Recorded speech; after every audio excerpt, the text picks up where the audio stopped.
All right. I think I am live. It says so. So, hello, Zen friends. Happy Friday evening to you, or Saturday morning to those of you on the other side of the planet. Welcome to your weekend. Hope you had an amazing week full of amazing moments.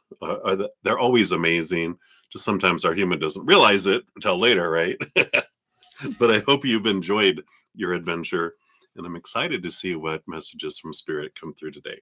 So, let us start as we do in bringing in love energy through the singing bowl. We'll start off taking a big deep breath and holding it for as long as you feel comfortable, and releasing that just to come back from the future, out of the past, coming into this moment, the here and now, and then allowing that energy to flow down into us like a waterfall, filling up our physical body, all of our organs, our blood, our joints, our cells, whatever, our entire physical being, out into our energetic fields, all our chakras, our meridians, our auras, up into our hearts, into all of our emotions, up into our brain, and all of our mind with all of our thoughts and stories, just filling us up and then flowing out to the world, allowing it to do whatever it wants to do out there to help raise the vibration of the planet. As we're doing this and hitting the singing bowl here, I need to dust this thing, I think. Distraction. We can think of one thing to be grateful for, that in this moment that we can be in our deepest core grateful for in our lives. And as we thank the Creator for that act of gratitude raises our love vibration, but also puts us in this energy of receiving from Spirit, and then also a magnet. We become a magnet for the things that we're grateful for, so it just draws in more of those things too. So let us start. We'll begin by taking a big deep breath in, if you'd like to join me. So here we go, big deep breath.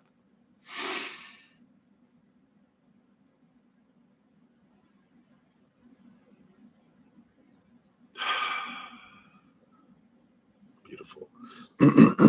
Excuse me. All right, let's begin. So, gratitude.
Beautiful, beautiful. Thank you so much for joining me in doing that. We'll put her back here on her little shelf. Little throne to watch over us. So welcome everybody. Hello. So good to see you all. Thank you already, everyone, for all the thumbs up and the likes. I really appreciate that. That does help spread the Zen love. So I'm so grateful for that. If you're new to my channel or new to these readings, welcome. We got a great group of Zen friends with huge hearts and great senses of humor. As I say, it's two important things to help us on this human adventure that we're on. So welcome. There's always room for more Zen friends. We welcome you. It's a safe space for us all. So many blessings to you. If you want to know how the whole process works, it's all down in the description box of the video. Quickly, donations do get first priority, so I step out of the free readings dive deeper into those, meaning I pull more cards for those too. Free readings are generally 1 to 2 cards, but we get into the tea a little more with donations. Also, if you make a donation, you do get a fortune cookie, 1 per night. So if you make multiple donations, you still get 1 fortune cookie, just for the sake of time and fairness to everyone. Tonight, we are continuing to pull an oracle from the Rooted Woman Oracle as the fortune cookie. So you can look forward to that as well. I am going to be using it's like this, but it's the Wild Unknown Tarot. They actually have an oracle deck and another type of different, it's a round deck. So one of these days, maybe I'll do a Wild Unknown evening. But that's what I'm going to be using tonight. If you want to make a donation, you can use the super chat down below. Or in the description box of the video, I do have my Venmo, CashApp, PayPal, and Square. I don't have set dollar amounts. Whatever you give from your heart is the perfect amount. I know everyone's finances and cost of living and rate of exchange across the world is different. So whatever you give from your heart, perfect amount for that. At the end of each session, I do post a pinned comment listing the readings I completed with timestamps. So if you have to go somewhere and come back later, you can just look in the pinned comment, see your name, the timestamp, click on it. It takes you right to where your reading is within the video. So we're high tech. That's what I consider high tech. But I'm an old man. So, but I think that's everything I wanted to mention. That's how it all works. So again, thank you, everybody. Hey, everyone. Hey, Debbie. Good to see you. Love and light to you, too. And awesome 06, Aries Rising, Macaroni, Christina Lowe, and Cat Lady of the Sea. Hey, everybody. Good to see everyone. Hope you're doing well. I think that's it. So we'll get into the readings here. The donations I have so far. We do have, hey, Cat Lady of the Sea, you will be up first. Then I have 2 from Christina Lowe, and then Aries Rising. I don't have anything coming through my emails yet, so we are good for what we have here. So let's start here. Let me grab here the timestamps. So we will start you right at 8 minutes even, Cat Lady of the Sea, number 8. All right. So let's put like here. All right, there we go. So thank you for your donation. We'll give that a love and a like here. Is he, yeah, I see what you're saying there. Is he healthier, like mentally and just being wise because he lives how he wants to? It's a good question. We'll see what Spirit has to say here. But I feel like what Spirit is saying even before the cards, there's always intention behind things that we all do. I can, out of fear, feel like I have to be in control and do everything I want to do. And it's not out of a healthy place. It's out of a fearful place. And because I'm so walled in, I don't realize how my actions are impacting other people. I will, and that's what, the terms like, and we don't want to title people, but like narcissism and, people who are, it's all about them and no one else and they don't care. They just walk all over everyone. That is not healthy. That eventually is a downward spiral, right? And then there is from a healthy place of choosing loving ourselves, filling up and then letting love flow out to others. There's a different aspects to those. It has to do with the intention and motivation and the root, the source. Is it a fear or is it from a place of unconditional love, right? Yeah. And no one is responsible for anyone else's emotions. That's a powerful place to be, but it's not so much in what we say, it's how we say it, right? I could say, I'm not responsible for your emotions, or it can be, I I understand that um, emotional choices in here, right? No one can make me feel any way. I'm the one that chooses that, but I'm also not responsible for everyone else's emotions. So there's truth in that, but when it's a defensive fear of failure energy going, I'm not responsible for how you feel, that's a different place. It comes from a different place than, um, understanding that, yeah, I can't choose your emotions for you, but I can make it easier or harder for you to choose lower vibration or higher vibration.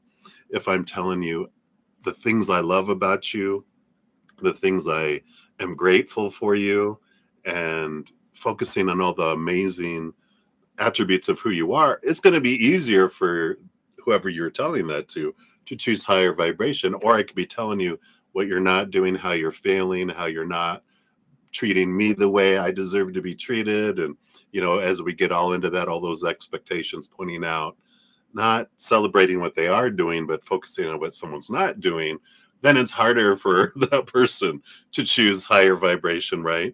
We normally will go into defensiveness, all of us, as we are, in this realm, right? That's our human reaction. But and then sometimes we realize, all the energy we try to put into the world to help people feel the way we think they should feel is not the most productive use of our energy, because I could still give someone the entire world that could still choose not to be happy. So my energy is best spent on focusing on my own emotional choices, because that is the only thing I am in control of. I can't control someone else's emotions, right? So it's important to understand when someone says, I'm not responsible for your emotions. There, like I said, there is capital T truth in that, but there's also small t truth energy, lower vibrational energy of fear. It's a defensive statement instead of a empowering statement. And the energy behind it. Well, we know the energy we're feeling behind it, right? So it is a wonderful, everything is always for us in this lifetime. So as we have conflicts with people, it does help us realize how out of control we are of other people. Being a manager in corporate life for decades taught me that for sure. No matter what we try to do, you can't control people's actions, their stories, their emotions, their energy. Everyone is responsible for their own. That's our power of free will, our power of choice that we have. And that's where our empowerment comes back. We are taught, of course, growing up, that we're responsible for other people's emotions by our parents or by people in authority, because we hear as a child, you made mom upset, you made mom cry, you made dad upset. We're like, wow, look how powerful we are. I'm responsible for emotions, but that's actually a manipulation tactic handed down from generation to generation. But we were taught that I'm responsible for everyone else's emotions, so therein everyone else is responsible for mine. But that's the deception of emotion, is that other people's actions or non-actions, words or silence, mean something about me. And when they act that way, then I'm supposed to respond a certain emotional way, which isn't true. I still get to choose no matter what. Even though we have a lot of opinion on how we're supposed to respond, what we're supposed to do, someone can choose to be happy as well. In fact, that was a big aha in life, is when you realize, who was it? James Allen, I think, that when I read his book, a book like decades ago, it said, it's not the circumstances that determine how it impacts someone, because the same circumstance would always impact everyone the same if that was the case. But because it doesn't, it's the person that goes through a circumstance that decides how it impacts them. That's where the empowerment begins, when I'm not at the whim of the outside world. I get to choose how the story I put to everything, the emotion I feel, my physical actions, all of my energy. I get to choose that, right? So I like that awareness that comes with all that. So let's see the energy from which this is coming for him. From him for him. All right, very good. So let's take a look here. We'll enter your first question here. So from whence is this coming from, right? Yep, we have the Father of Swords on the bottom of the deck, which they are the ruler of higher wisdom and um, higher truth, capital T truths. Like we said, there is this energy that's in there about I'm getting this piece, and so far with this energy, before I look at the other five cards, it appears like it's from a place of not from a place of fear of letting you down or fear of failing because I'm not making you happy. I feel like there is this core of understanding this, that I'm responsible for my emotions and I'm not, everyone is responsible for theirs, right? Right. Yeah, absolutely. We have the high priestess. Yeah. So the high priestess, this is this energy of connecting to the spirit world. So I like that. We've got the this is the seven of swords.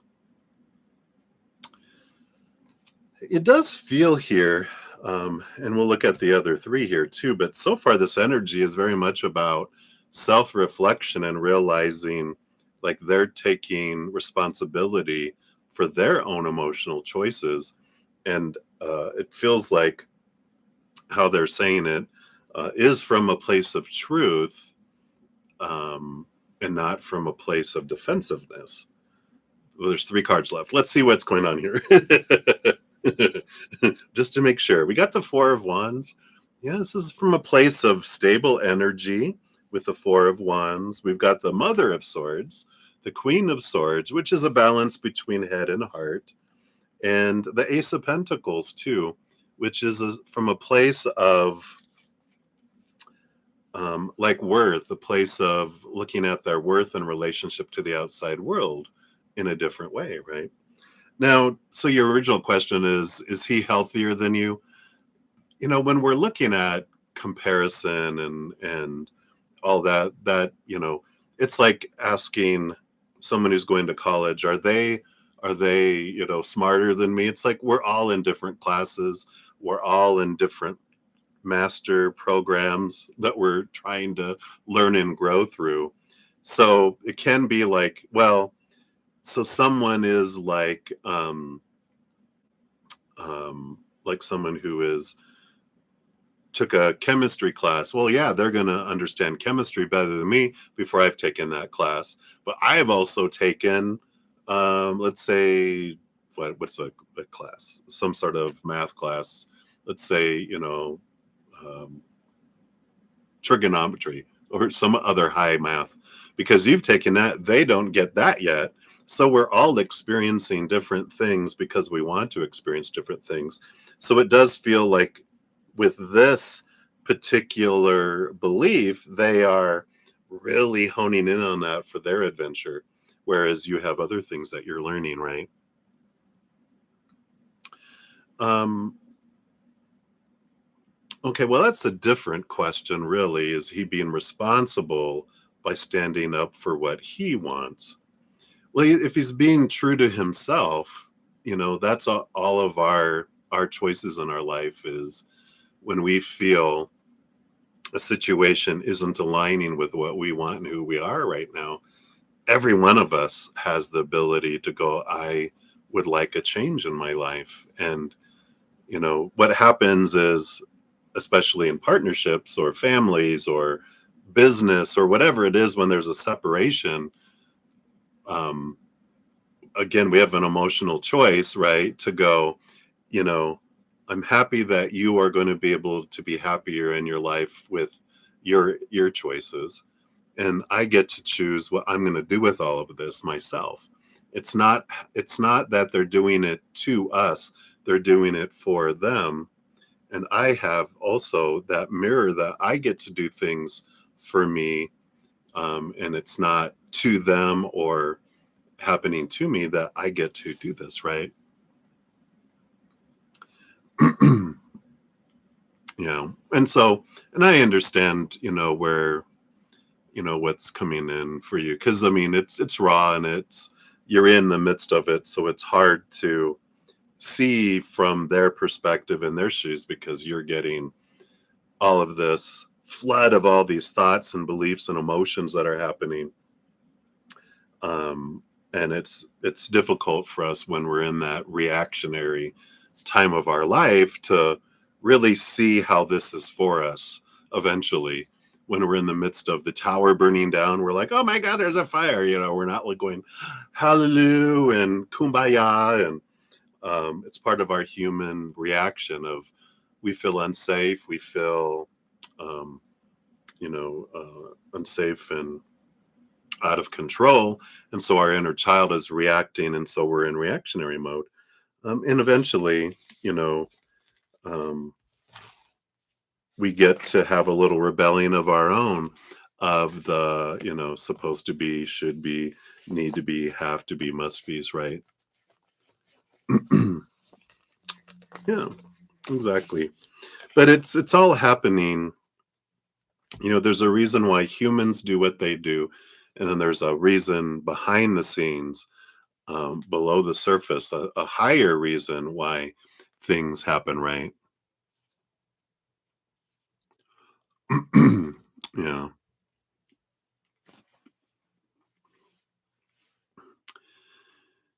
Yeah, I mean, these are strong feelings, and I know it's a difficult place to be, but I feel like if we take big deep breaths and step back, when we when you've been through a lot of stuff in life, like I'm almost 60 years old, and the more you live life, the more you realize, wow, all the stuff that happens is pointing us back to ourselves. Everything, everyone, every situation is a mirror pointing us back to us, to the cage that we have ourselves in, of all of these expectations of, oh no, this is how things are supposed to be, and what people are supposed to do, what I'm supposed to do, how everything is supposed to turn out. And we got all this opinion, all this stuff. And when we realize it's controlling us, that we almost become a puppet to the outside world, that depending on what's happening, what people are doing, what they're not doing, what they're saying, what they're not saying, what's happening, I'm like a puppet on strings, because I'm reacting to all of this, instead of I learned to cut the strings to where I'm like, what do I truly want? And like you said, why would I want to be with someone who doesn't want me?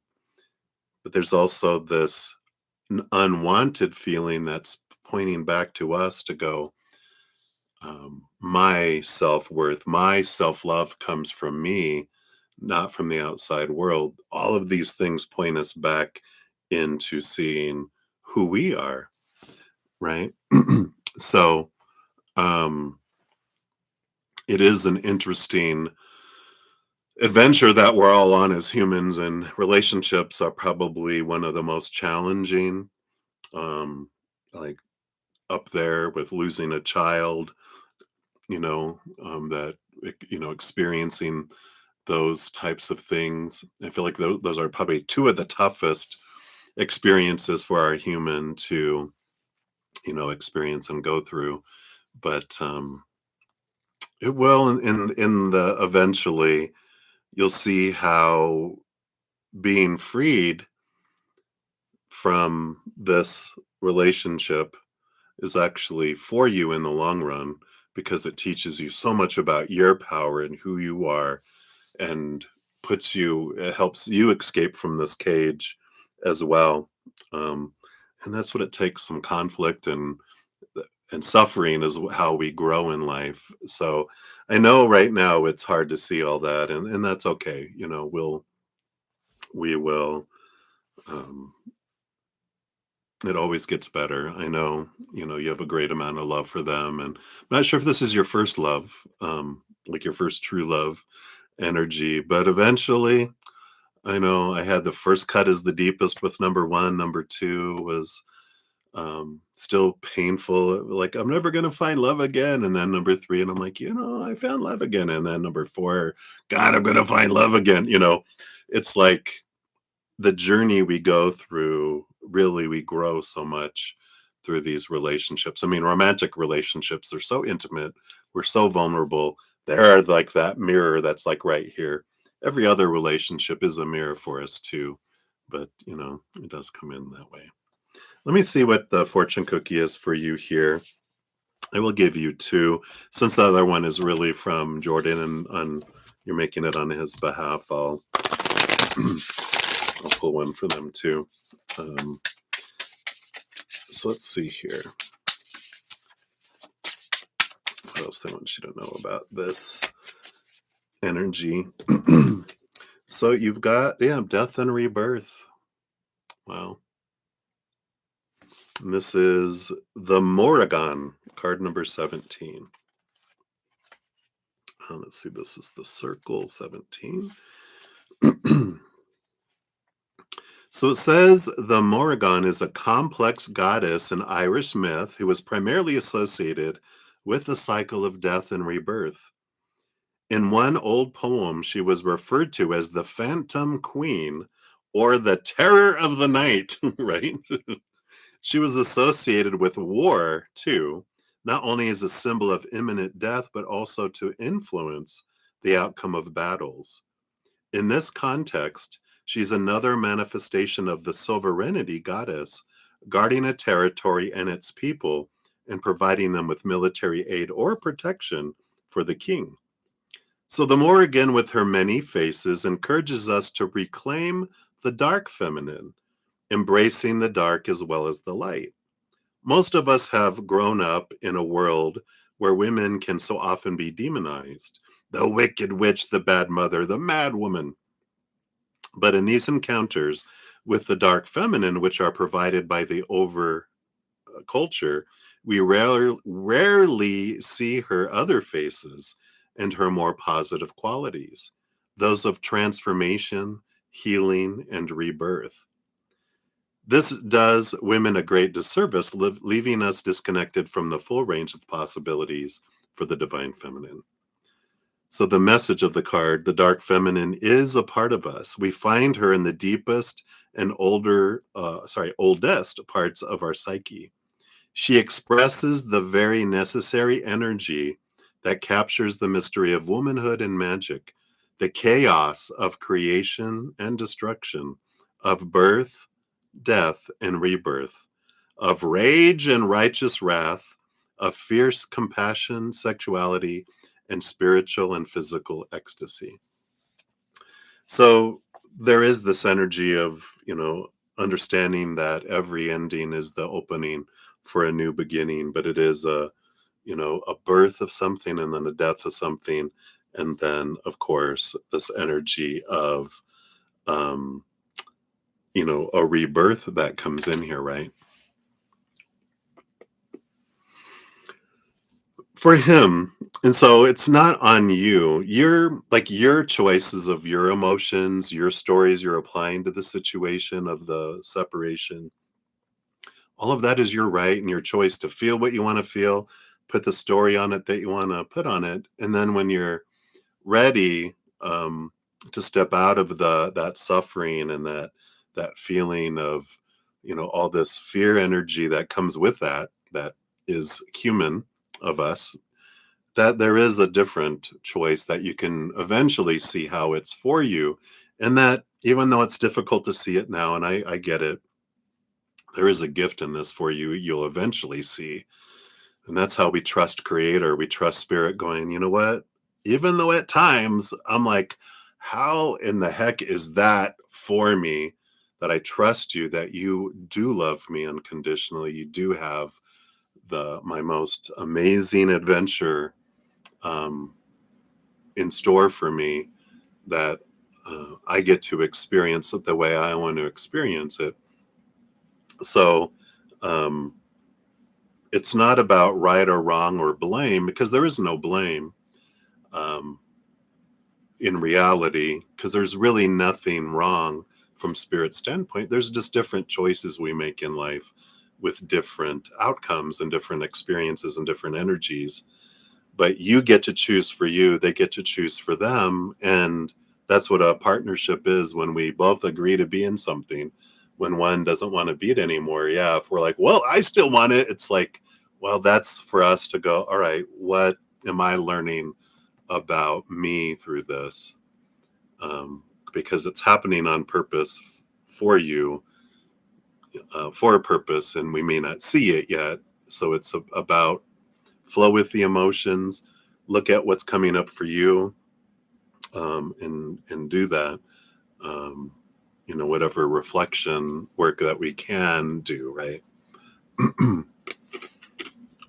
I feel like this is coming from a place of them stepping out of these expectations. That's what the King of Swords does, is it allows us to realize how much of my life I live by what I think I'm supposed to do, should do, need to do, have to do, must do. And instead, it's like I get to choose what I experience in my adventure, just as you get to choose what you're going to experience in your adventure. Every single person, all children, everyone else. When we realize that, again, we break free from this I'm responsible for everyone else's choices and feelings and decisions and lives, and realize I'm out of control of all that. I can't control any of that. But what I can control, I come back to me. What story do I want to put in life? What emotions do I want to feel? What actions do I want to take? And though from some people's um, perceptions, because of their stories, they see it as irresponsible. Other people will see it as responsible. And so, yeah, he's choosing to experience his path, and we'll dive in more with his specific question you wanted to ask. But it's like the answer is we're all equally healthy in this lifetime. uh, every choice I'm making is mine. I am empowered to experience what I want. It's not better or worse than anyone else's. It just is. So every single person is experiencing perfectly the adventure that they want to experience. Um, so, yeah, he wants to make his own decisions. They might be wrong from our perception, because we're thinking that's not what I think you should do, but that's none of our business really in our lives.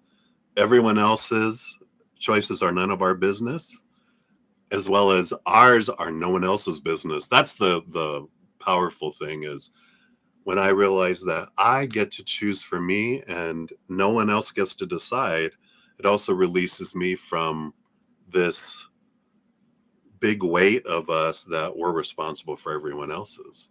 When we realize whether someone's happy or not, you know, it's like, wow, um, wow, there is freedom. Yeah, it's like this weight is lifted from us. And though in the beginning we're like, oh my God, I'm just so used to trying to control everything, and then realizing really I have not been in control of anything outside of me. It was just a nice little game I was playing with my own mind. You realize I can only choose this. And in the beginning, it's like, you mean all this pain I felt? I was responsible for choosing that? Spirit's like, yeah, but you didn't know any better, because when we're growing up as children, we're taught all this opinion that we don't know any better as children. We just take it on as our own. But when these things come up for us, conflict comes up to bring these subconscious beliefs that are running on autopilot. They bring it up here for us to question this, so that we can be set free from it. And so I know it sucks, that feeling of those things, right? Yeah.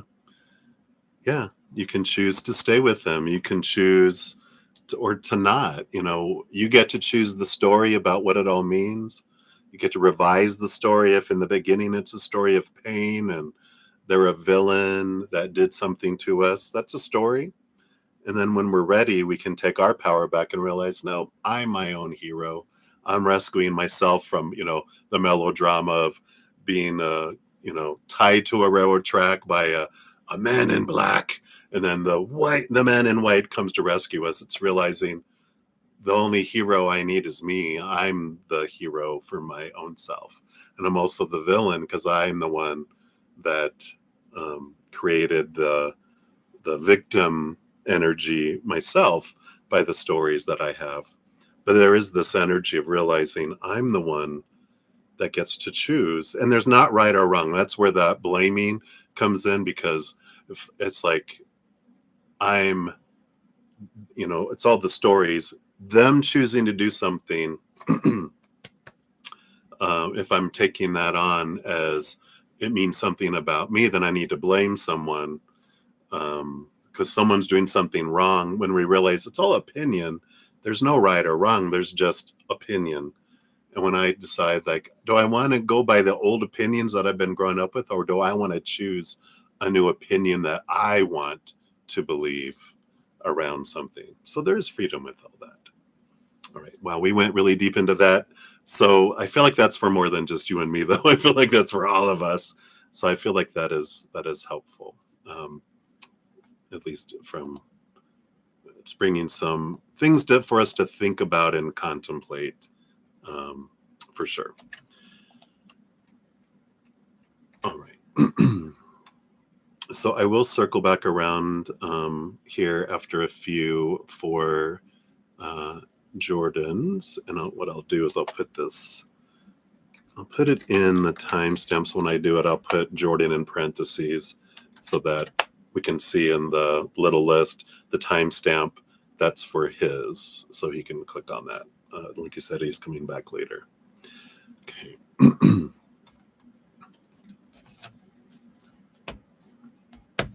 Yeah. So I'll have it separate. All right. So thank you again. I know my heart goes out to you, having been through it many times. Too many times, right? Too many is the story. I went through it the perfect amount of times because evidently I like to learn things really good. So the lesson was repeated until I learned what I wanted to learn. But my heart does go out to you. And so thank you again for your multiple donations. Many blessings. And we'll circle back around here. All right. Up next, we do have Christina Lowe coming in. So Christina, whoops, if I can type this right. 3808, and this is for ×2. So thank you for your dual donations here. All right.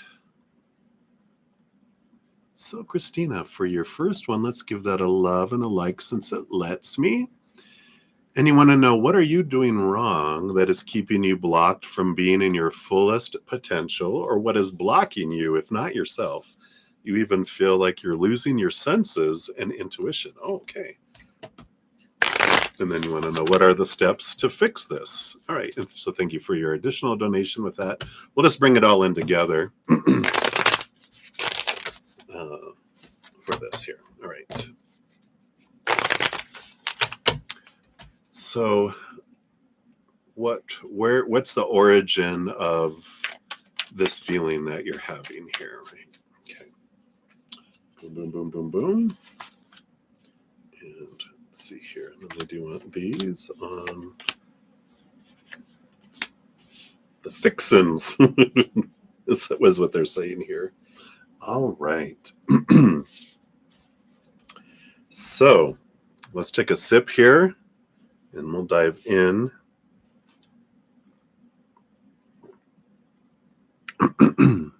All right. So the bottom of the deck, you do have the moon energy here.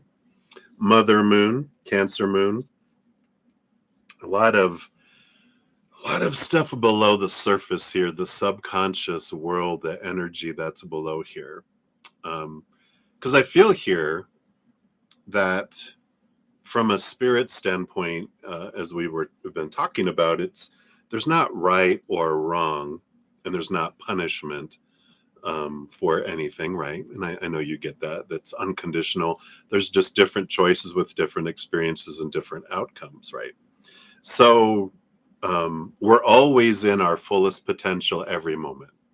I know what we're always doing the best we can, living to our fullest potential with the stories and the knowledge that we have, all of our choices that we're making, the energy that's within us, and the energy in our environment.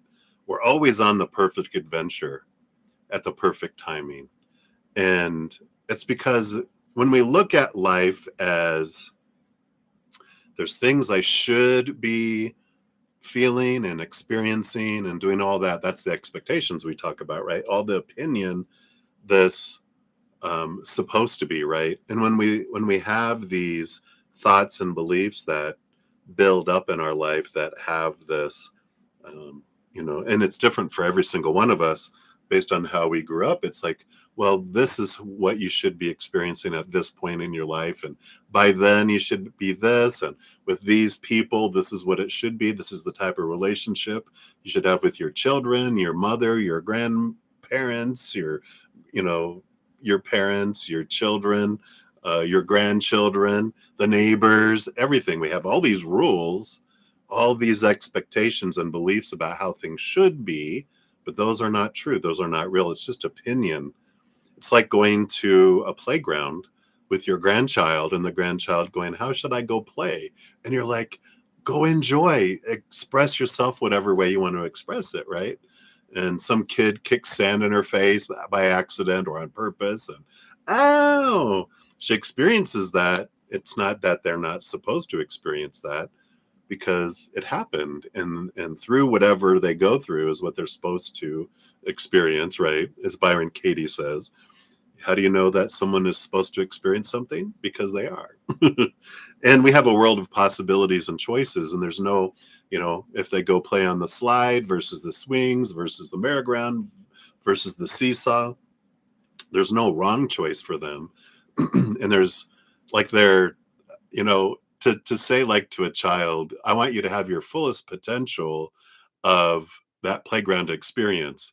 It's like, wow, what does that mean, right? It's like, well, what does that mean? But we have all this meaning, like, well, that means you're supposed to go on the slide first, spend 15 minutes on the slide, 15 minutes on the swing, 20 minutes on the seesaw, because those are really fun. And that's up and down with a partner, right? The seesaw always takes another person, or you can get on the merry-go-round, but only 5 minutes because you're going to get dizzy and sick. And so there's all these things of how they're supposed to live life, but that's not the creator. The creator is, go live your life on the playground. You're always experiencing, and everything is for our highest experience. When we get into the fears, this underlying energy of failing because I'm not living up to these expectations. I'm like, oh my God, I took too much time on the slide. Now I got to rush and get over to the swings. Oh no, someone's swinging on there. What's going to happen now? I'm going to do things out of order. Oh no, it's this fear that comes in is what disconnects us, right, from our higher connection. Because when I'm freaking out as a child, I forget over on the bench is grandpa, like your grandpa, one of your favorite spirits, right? They're over there going, I'm here for you. I'm watching over you. I'm sending you love. And I'm here if you need something. In fact, I got a cooler with some ice cream and, some treats and a juice box, whatever you need. I have, you just, when you're ready, you can come over. But there's no wrong thing. They're not judging you going, oh my God, I can't believe you didn't do things right. So it's important to know that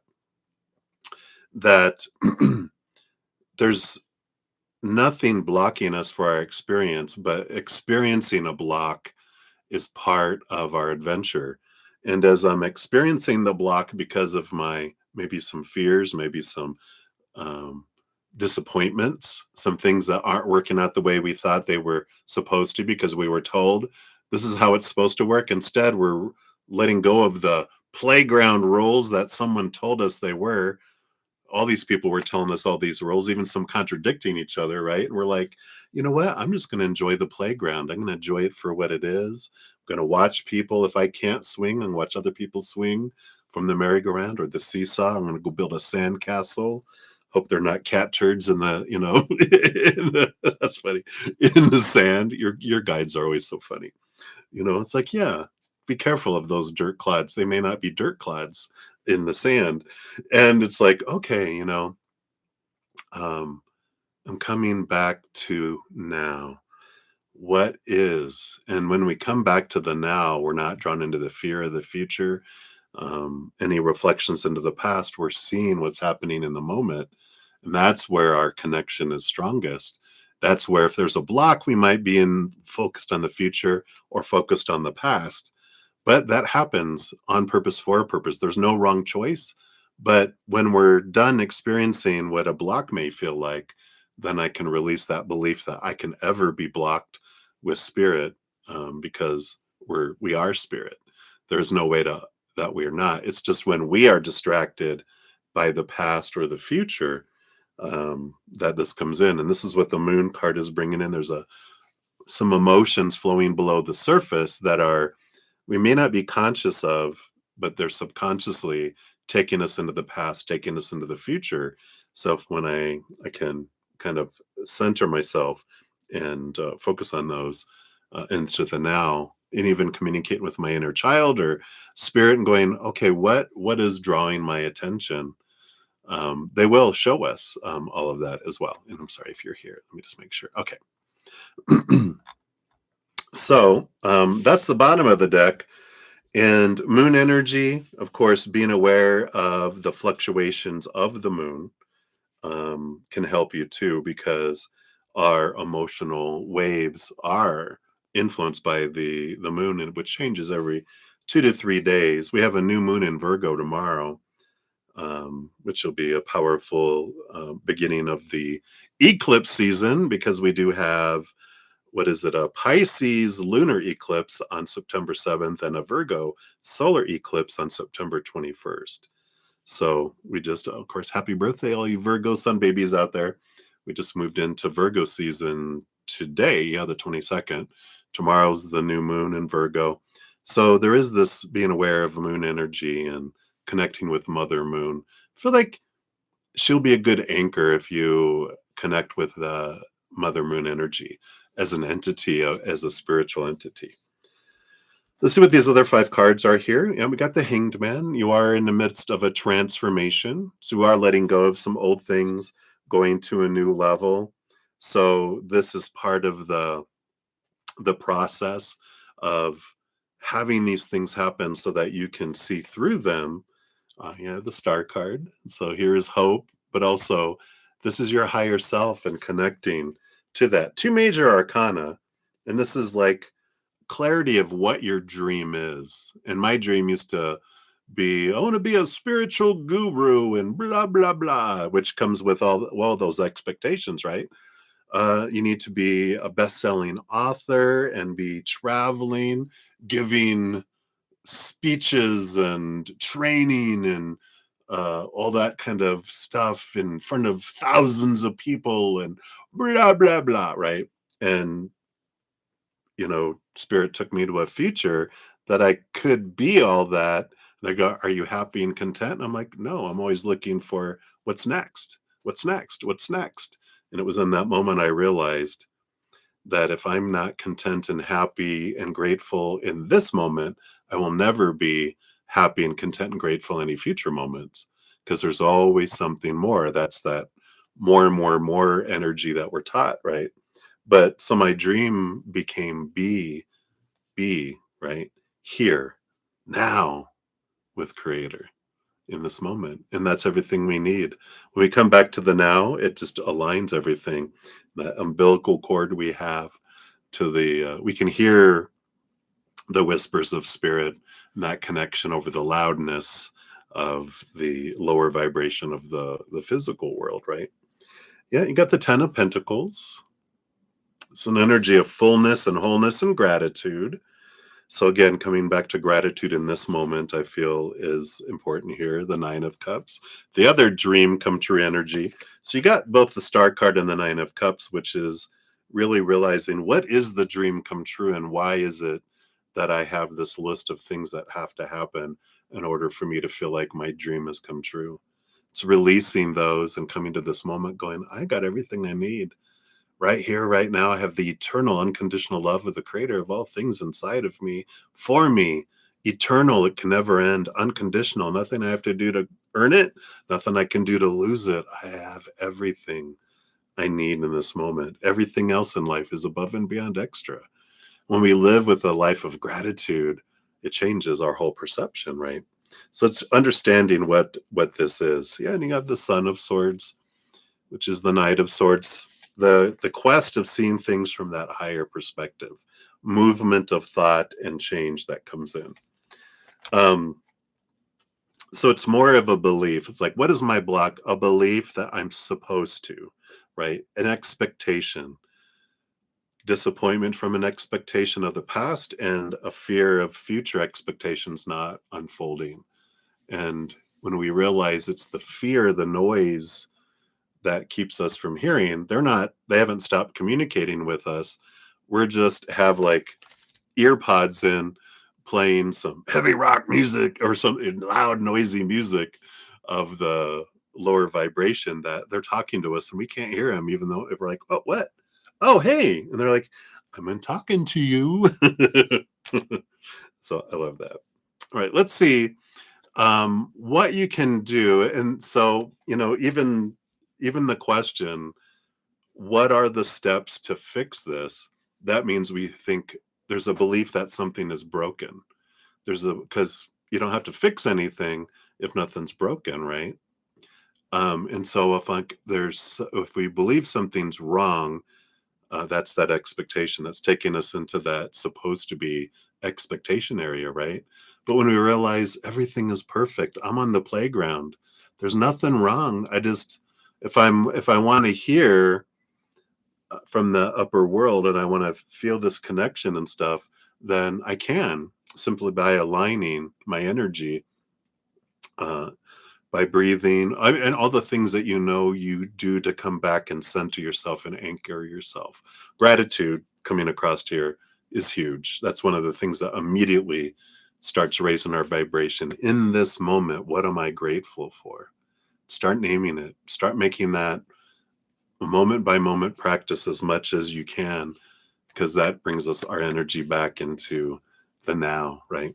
So, but there is nothing to fix, but the advice that they have to help it be an easier path, if you would like, this is what they'll bring in with this, because there is nothing to be fixed, but what else can you know that will help you um, come back into the moment, come back out of the lower vibration fear into that place of unconditional love and joy and laughter and peace and play and gratitude, right?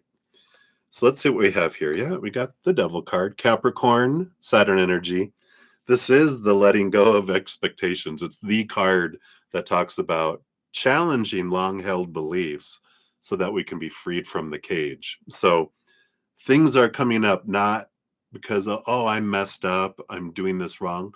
They're coming up for you at this time so that you can be released from them because you're done with them. So that's what happens when we have the stuff below the surface that's running on autopilot. They will rise so that we could see them, so that we can be released from them. That's what the Capricorn Devil card, Saturn energy, is the big teacher, right? Some of my favorite tarot card representations of that has people in a cage with the door open. We're the ones, our thoughts and beliefs, all those expectations are what we caged our heart in with. And our cage gets rattled for us to realize, oh my God, I didn't even realize I was in a cage.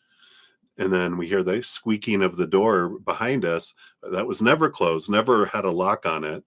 And we're like, you mean I can just step out of here? Yeah. When we step out of all those expectations, we step into freedom, right? And that's why this is happening. It's a time of freedom, especially, when we had the Son of Swords before as well. Let's see what else we got. Yeah, we got the Six of Pentacles. Six of Pentacles is an energy of realizing maybe below the surface that we have this energy feeling like we have to overgive, which does take us back to like childhood when we felt we had to give so much to deserve so little. And I kind of, I know you have this huge heart of giving, giving, giving, giving, giving. But sometimes our worth is attached to our giving. So there's some of this shaking and rattling is to realize, um, especially if there's people that are saying you're not giving enough. That's a reminder, a mirror for us for back when, and when we realize that this 1,000 to 1 ratio where we believe we have to give so much to deserve so little, that our inner child has that running on autopilot below the surface, like with that moon card, that if we consciously bring it forward and go, why do I believe I have to give so much to deserve so little? That why doesn't my inner child believe that I deserve 1 to 1? What I give, I get to receive. Not I have to give and give and give, and then a little pellet of coming in. So there is some energy around that you can look at. And you have the Hierophant.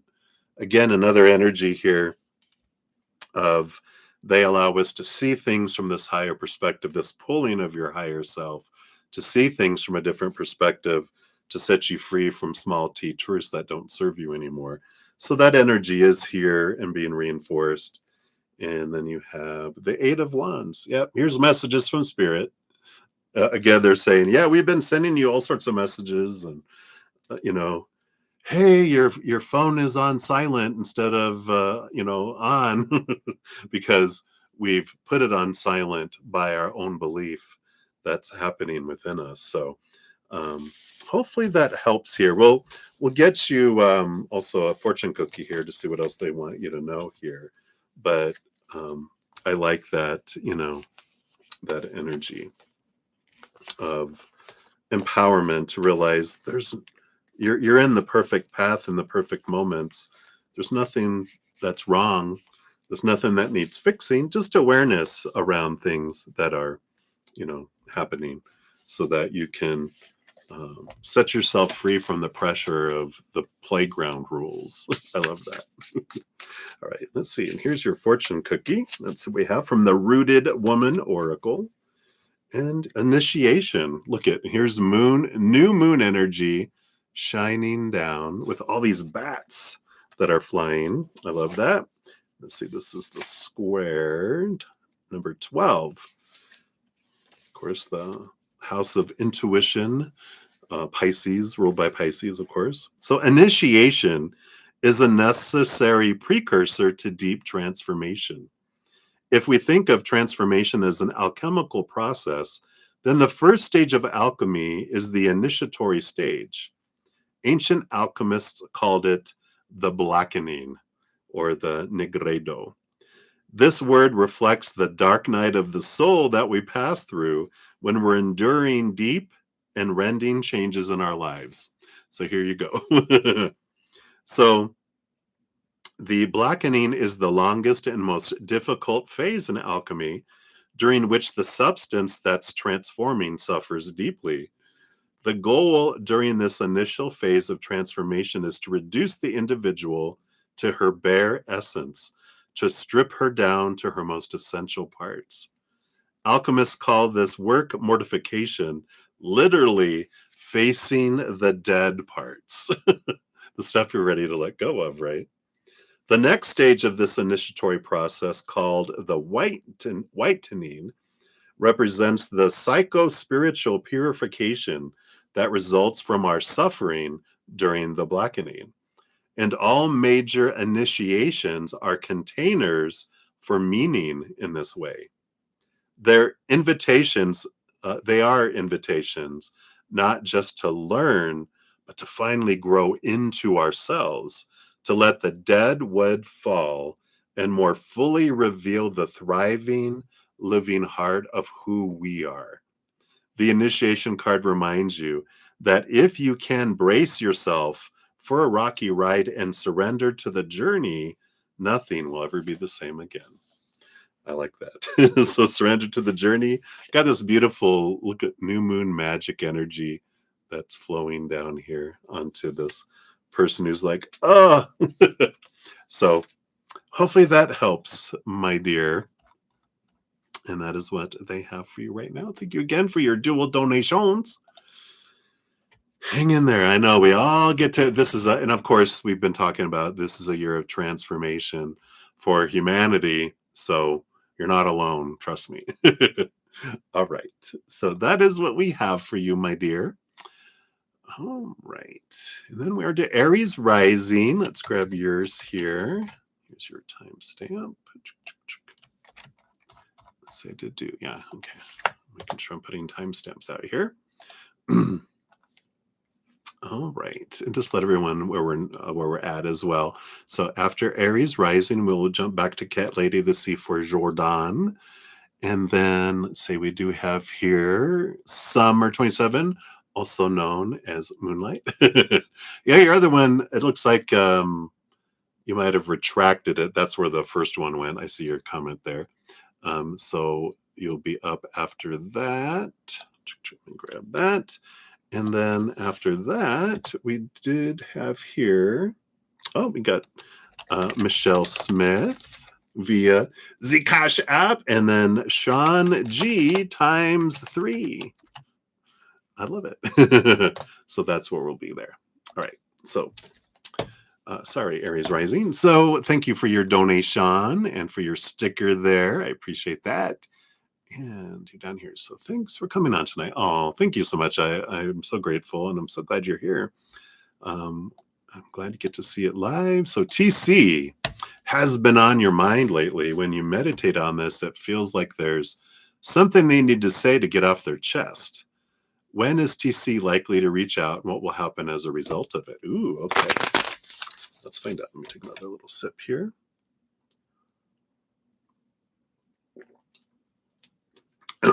So we got some storms coming in here through Colorado. So I got my little window open over there. All right, so let's take a look here. Aries rising. So when is TC likely to reach out based on current energies?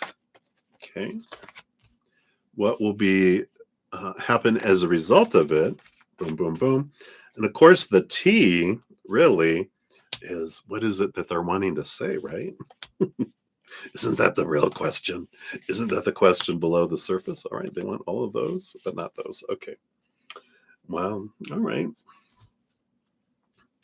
I love the way they, on the bottom of the deck, we have the Four of Pentacles, which normally is a stable energy, but you can kind of see how everything, there's all this stuff connected to everything else that's this and that and everything else. But I love that the energy that's coming through is, boy, is it complex with them. There's nothing simple with them, right? It just feels like there's this energy of everything's intertwined. And it's like, wow, all right. So let's see here. When are they likely to reach out, right? That's the first part here. Yeah, we have the Chariot, the power of choice, the power of movement, and the Three of Swords here. It's interesting because it feels like it's going back and forth with this power of choice of the Chariot, the black horse pulling in this direction, the white horse pulling in this direction. And again, it's like it's, it's complex, right? I do love how you think. I know what I would want to know. um, so in this Three of Swords is expectations equal disappointment. But I feel like that means more than that. The energy I feel like is when I feel disappointed enough in the outside world is when I'll reach out to you. It's like, wow. But I also feel like there's a dual message of this, of course, because it's all complex with them, that it's not going to be in the time frame that you would think. It's going to be an unexpected time. So I feel like you're feeling the energy, but boy, are they stubborn, this energy that I feel picking up here. It's like it has to get so bad. Not just one sword, not just two swords, but three swords piercing my heart before I reach out. So it does feel like it's not in the near future, but I do feel like boom, boom, boom, boom, back and forth and back and forth and back and forth and back and forth and back and forth about a when that's here. And they're like, it doesn't even change by the day, it changes by the hour. And they're like, they're like, there's so many possibilities with what they're showing me, but they're like, it's going to take depth con 3 for them to reach out, with stuff that's going on in their heart, for them to do that. So no time frame really on this. Let me push a little more. Can we have a range? Can we have a range at all? The 3 is really standing out. 3 days seems too soon. 3 weeks is the earliest, 3 months latest. So I feel like it's between 3 weeks and 3 months, because they're like, there's so much that's happening, with that. Because 3 years, of course, is way too long. I feel like it is, based on current energy anyway, right? Let's see what would the result of that was be, and then we'll find out, of course, the T on the bottom. We've got the Father of Pentacles, the King of Pentacles, so it does feel like the results would be beneficial when it does happen. Yeah, the Five of Pentacles, these feeling of worth, um, the fear of abandonment, the fear of rejection, the fear of not being enough, being left behind. That is, it's transformed. So I love that energy through there changes perception, and impact, if that makes sense. And the temperance, yeah, the patience, right? The alchemy that happens through all this. And it feels like, again, it's worth the wait, because if we force a hand too soon, you know, right? No. I like how it builds as I hit the no button. But, there is that change. Let's see what it is. There's two sets of three. I feel like, is this timing? Let's see here. I got three below the timing and three below the outcomes. Let's see what this is about. Yeah, timing, right? The Hanged Man, transformation. And I was gonna say, like, it's worth the wait, because if a caterpillar is in its chrysalis stage and you cut it out too early, it will die eventually, because the wings, it's the muscles of it needing to wrestle to get out of the cocoon is what builds the wing muscles that allows it to fly. And if we take it out too early, then they never develop that, and the wings are like that, and they end up being a little tiny, you know the middle part of the butterfly, with these fragile legs that they can't walk anywhere, and then they end up getting munched on or die of starvation, and they can't be who they want to be, because they can't go find nectar, which is what they live off of. And caterpillars will go, oh my god, here, eat leaves, and they're like, I can't eat leaves anymore, I need nectar. And they're like, what? What's nectar?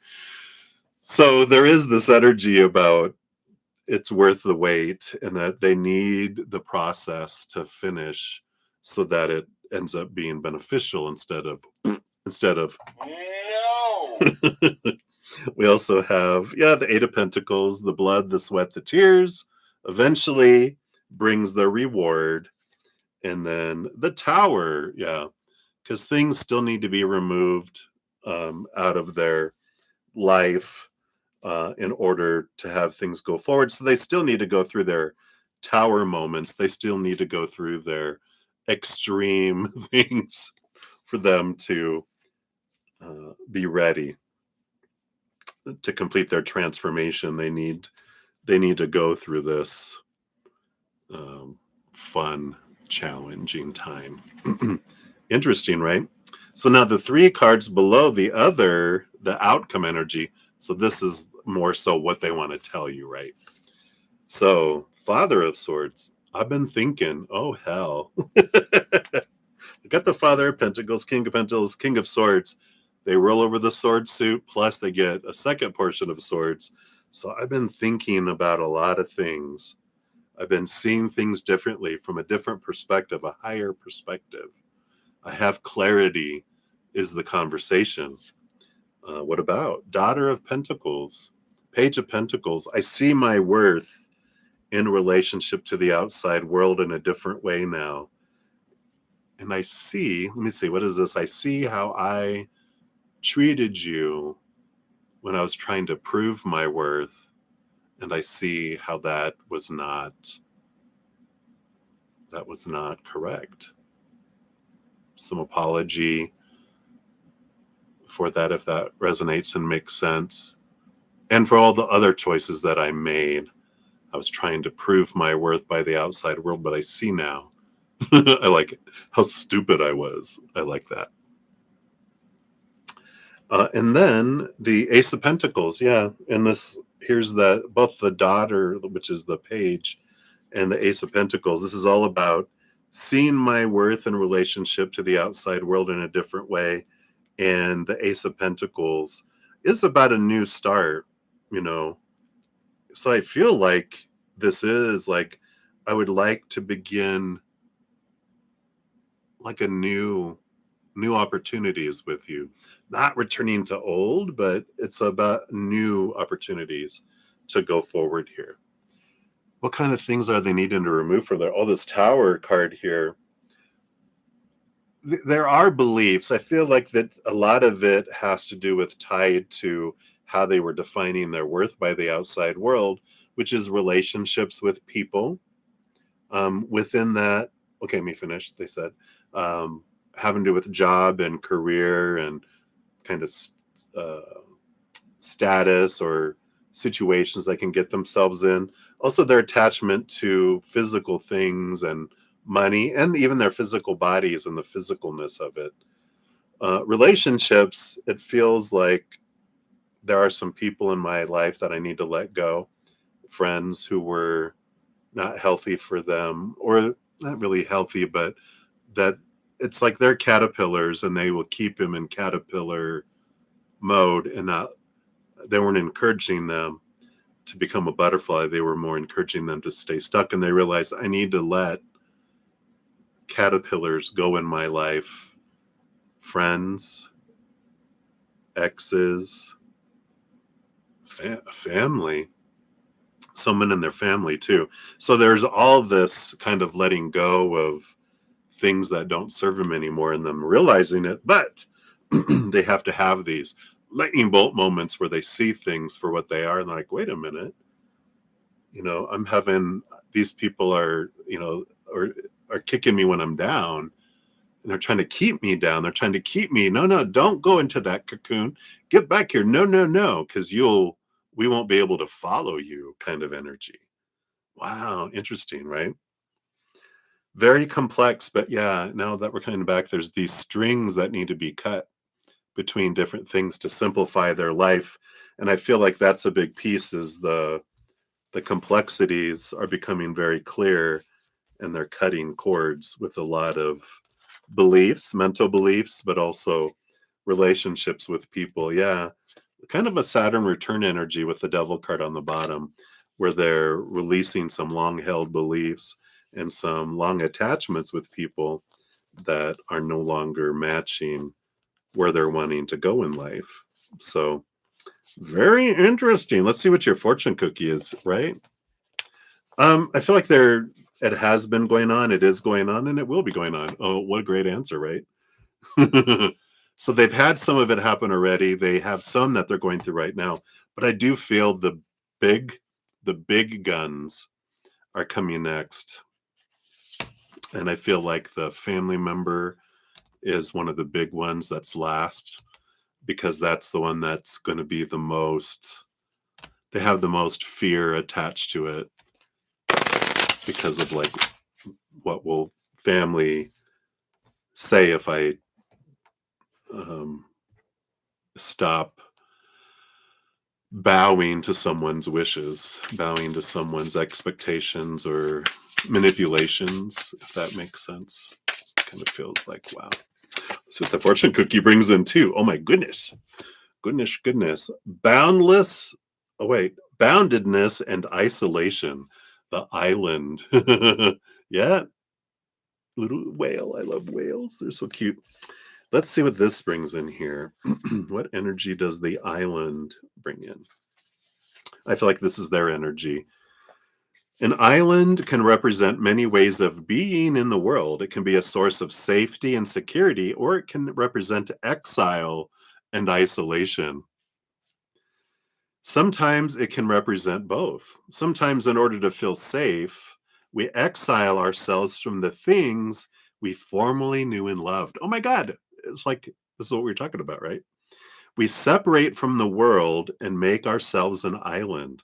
Sometimes this is a positive thing, a necessary withdrawal to lick our wounds and gain respite.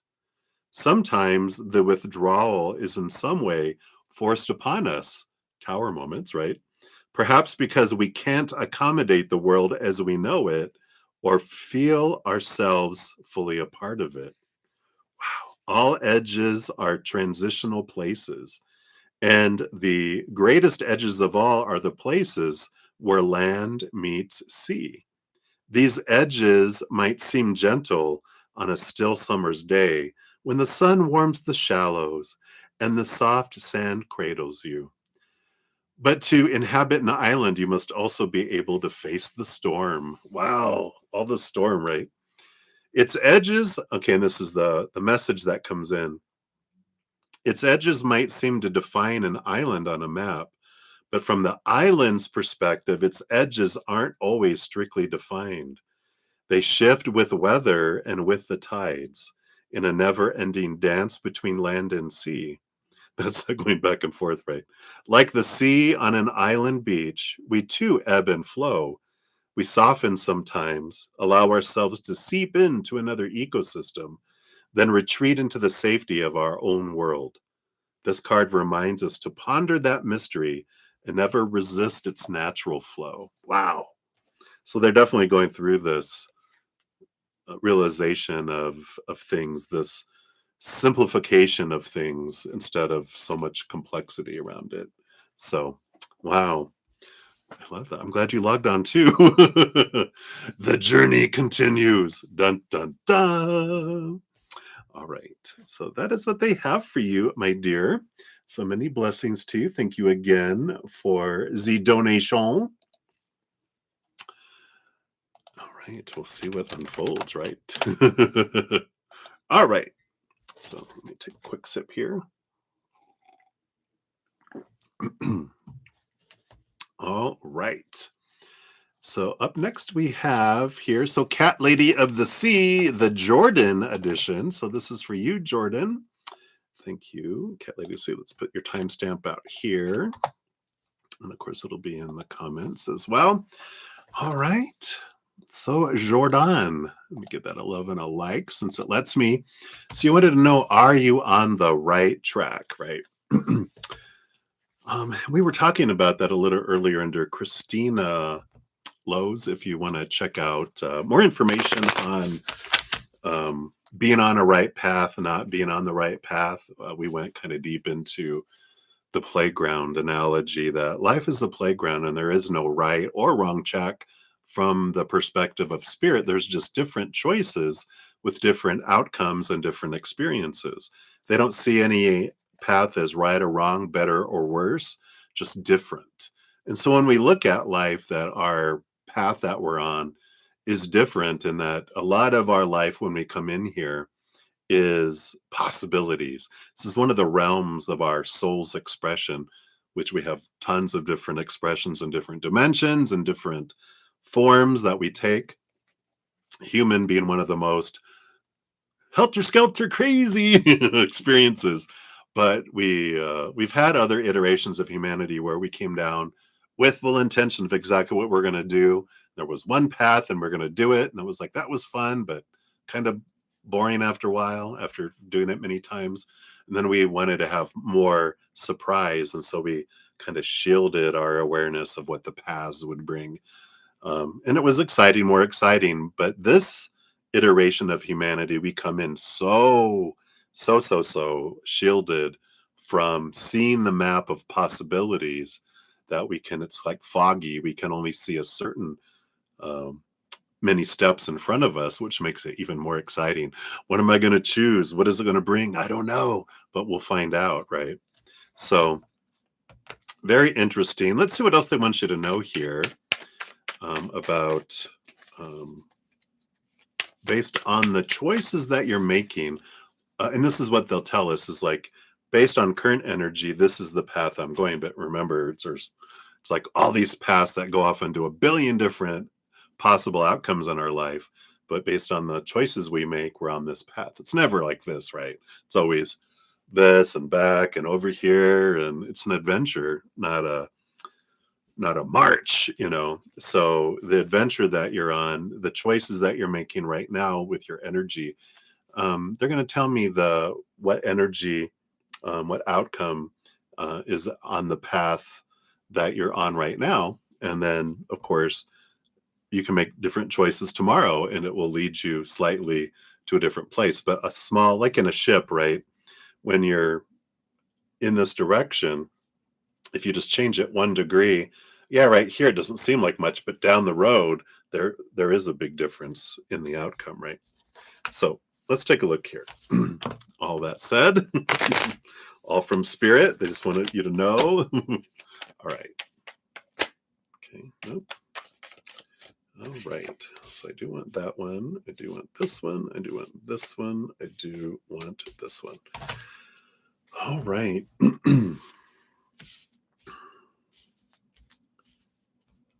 So, bottom of the deck, you do have the Ten of Pentacles. Ten of Pentacles is an energy of fullness of the external life, the physical world. It's usually a relationship energy. It's one of my relationship cards, but it's an energy of, like, usually it has like two people on it with child and dog and old man in a wheelchair, and all the pentacles meaning the coin, and a palace meaning home, and it's the fullness of life in the outside world. So there is, on your path, there does feel like there's an energy, at least feeling of success and fullness in the outside world. And then we'll look at the other four cards that came out. The underlying energy, when I pulled that, this is kind of the underlying energy of the entire question. It feels like right now your energy feels like feels successful, right? It feels like I'm heading in a direction that I feel like is going to fill me up, right? And let's see what else we have here. Yeah, and you got the Sun card. The Sun card is one of, with the Ten of Pentacles, there's a couple others that are like the Wheel of Fortune and the King of Pentacles that are the abundance cards, the fullness that comes in here. This path with the Sun card on it too, it shines bright onto everything. It's very revealing. It shows us a lot too. So the path you're on is going to show you a lot. There's usually a little baby on a horse, which is like our inner child. It's Leo energy. It's a reflection of um, what I believe about what in the physical world will fulfill me. Comes a lot from our childhood, right? Especially 7 years old and younger. So I feel like as you're pursuing this and going in this direction, it feels full. I feel like there's some gratitude energy that's coming in here for you too, of where you've come from, where you are, where you feel that you will go. And the Sun card does feel like it's shining a bright light onto things. It's awareness. It's things coming to light around this too, which always, that's what happens as we get things that we thought from growing up that this would fulfill us. We're like, this doesn't feel fulfilling. It's because everything points us to our inward and upward energy, right? But it does feel very bright, the path that you're on with this. You do have the Emperor. Oh my gosh. The Emperor is Aries energy, and it is an energy of me deciding what I want, right? It's the clearing of the throne room, kind of what we talked about in the earlier reading too. It's, realizing that we have all these people telling us throughout our life, all these advisors, the should be, the need to be, the have to be, the must be, blah, blah, blah, blah, blah, blah, blah, right? And they're all contradictory and they all have different opinions. And you realize, wait a minute, I'm the emperor, I'm the emp and empire, I'm the king and kingdom. This is my life. I get to choose what I want to experience in life. So they clear the throne room. They're like, everyone, clear the throne room. Leave your opinions in that box by the door on your way out, because I need alone time to decide what it is that I want, not what I think I'm supposed to want, but what do I want? And then putting a plan together and then taking action toward it. So this energy is that you will make initial choices, and then but don't be afraid to change your choices either, because we'll do something, and if we're like, well, I decided to do this, I got to do it. It's like, I decided to head in this direction, like the path, right? I decided to head in this direction, but based on what I experience next, I can also go, all right, I've had enough of that, I want to go this direction. Had enough of that, I want to go this direction. It is an energy of like getting out of our head and into our heart and going, where's my heart leading me in my life? Not where my mind of supposed tos and expectations is leading me, right? We also have the Eight of Cups, which is an energy of course, walking away from emotions and relationships that don't serve us anymore. And I know it's a very, you know, rough situation that you're both going through, because it's not an easy choice to do that.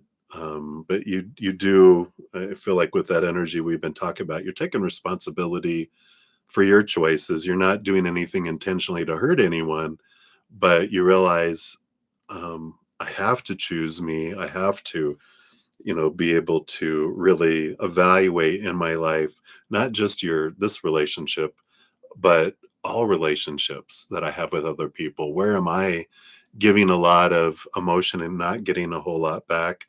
And what emotions are below the surface that I've been keeping pushed down? Again, going back to the child, inner child energy of the sun card. What are some old emotions that I pushed down that I haven't really um, faced yet? Because as a child, what we get three emotions that we feel basically, right, as children.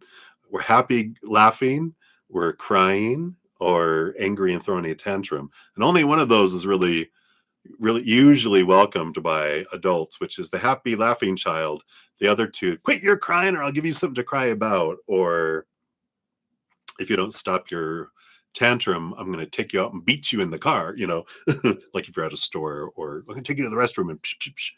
At least that's, the energy we had when we were children. But that teaches us to suppress the sadness and crying and the anger energy and be happy. But all that energy didn't go anywhere.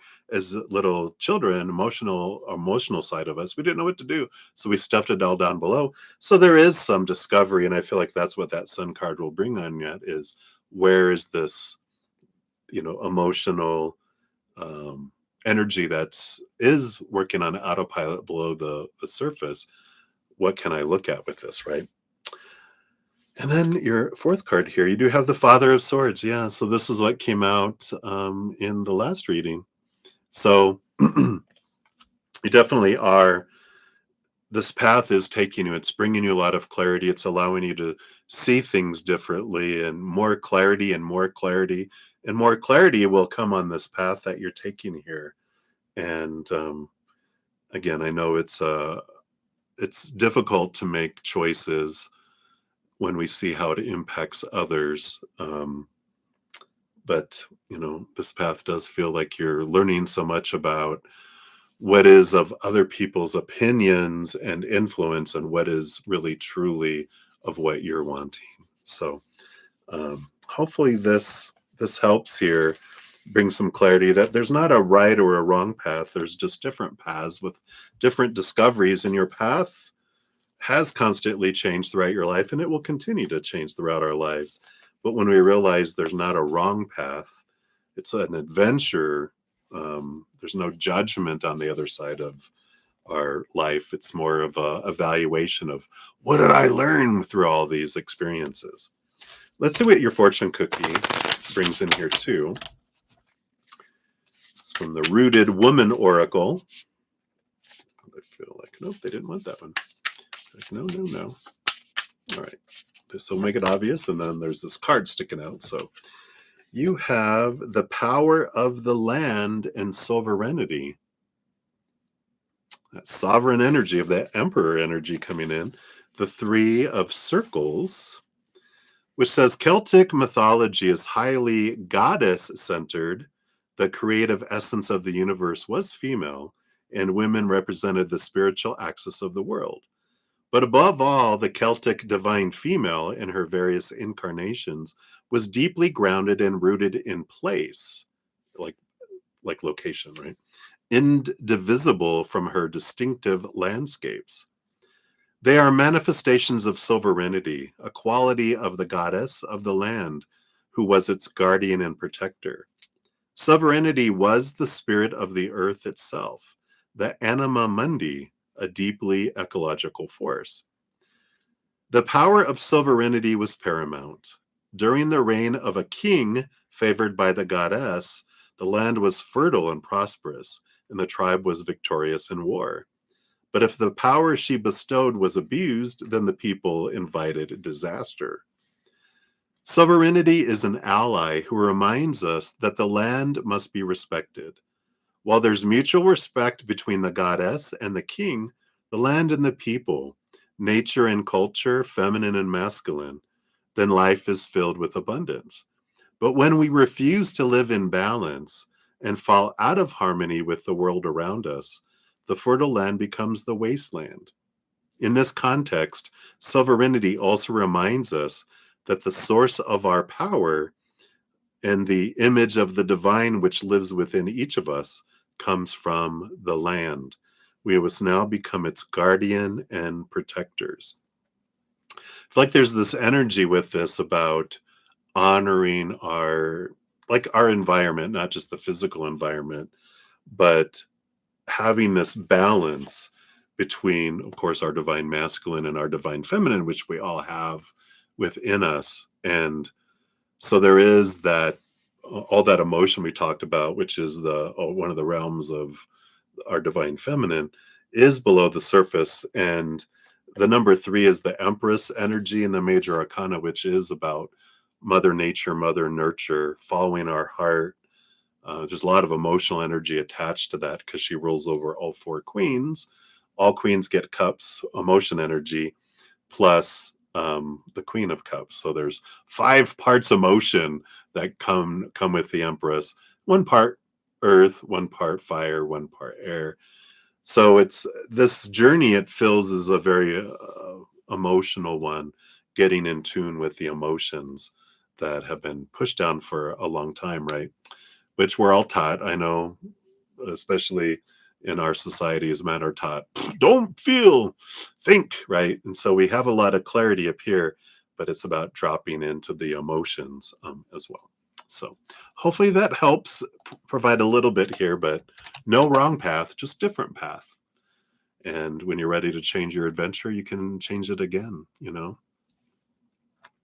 So that is what they have for you. Oh, sorry, I wasn't paying attention down here. Let's see. Relationship with Katie isn't on track for you. Let's see here. Based on your current energies, so with it being different choices, different experiences. So you're saying if you stay on the path you're on, is there a relationship with Katie involved in this? Right. All right. Let's stick up here.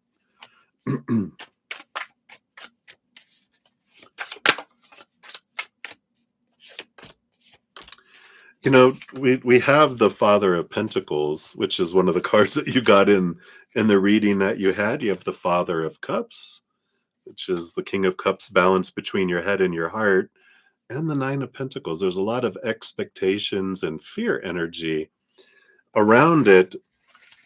So when we're talking about this, it's like there's an important journey here about letting go of expectations of what something is supposed to be, should be, need to be, in a balance between that head and that heart that comes in here. But that Father of Pentacles, it's whatever you feel is abundant for you from your heart, not from your head, though.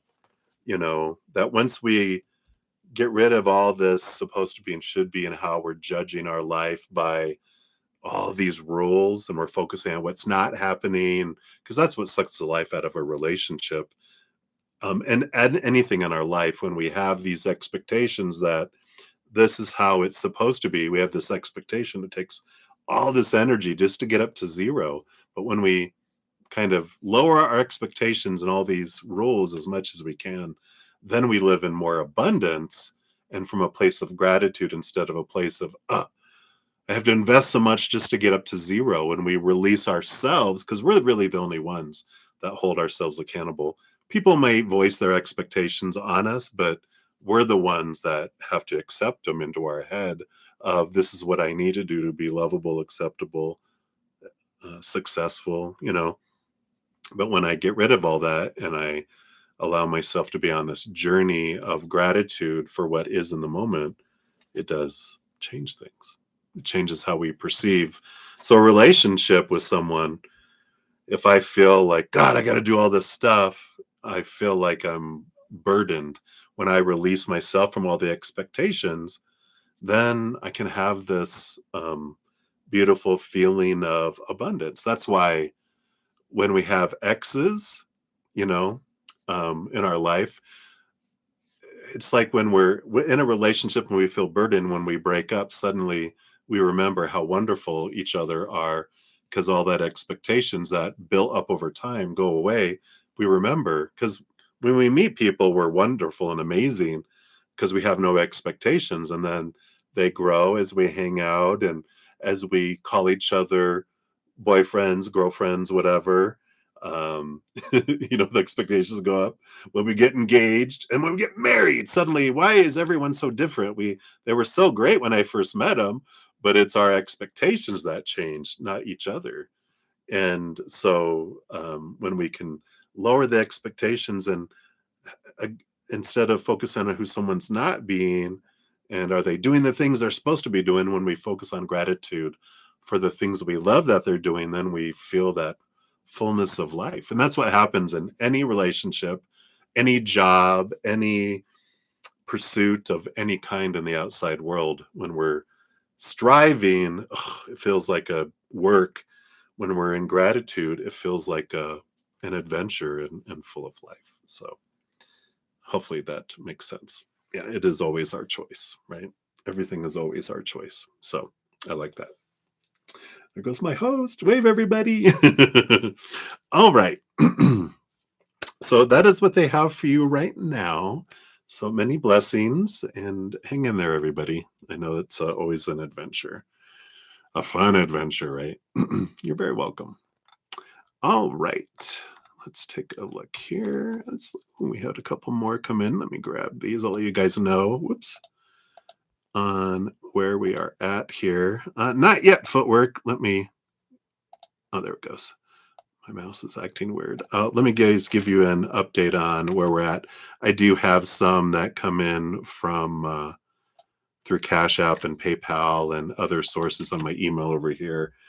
So I'll give you an update right now. It's a good time for that anyway. Let me just scooch, falling off my chair here. So up next we'll have Summer 27, then Michelle Smith via the Cash App, Sean G ×3 via the Cash App, then Maria P via the PayPal, and then it'll be to you Footwork, and then Sudeshna. It will be up after that.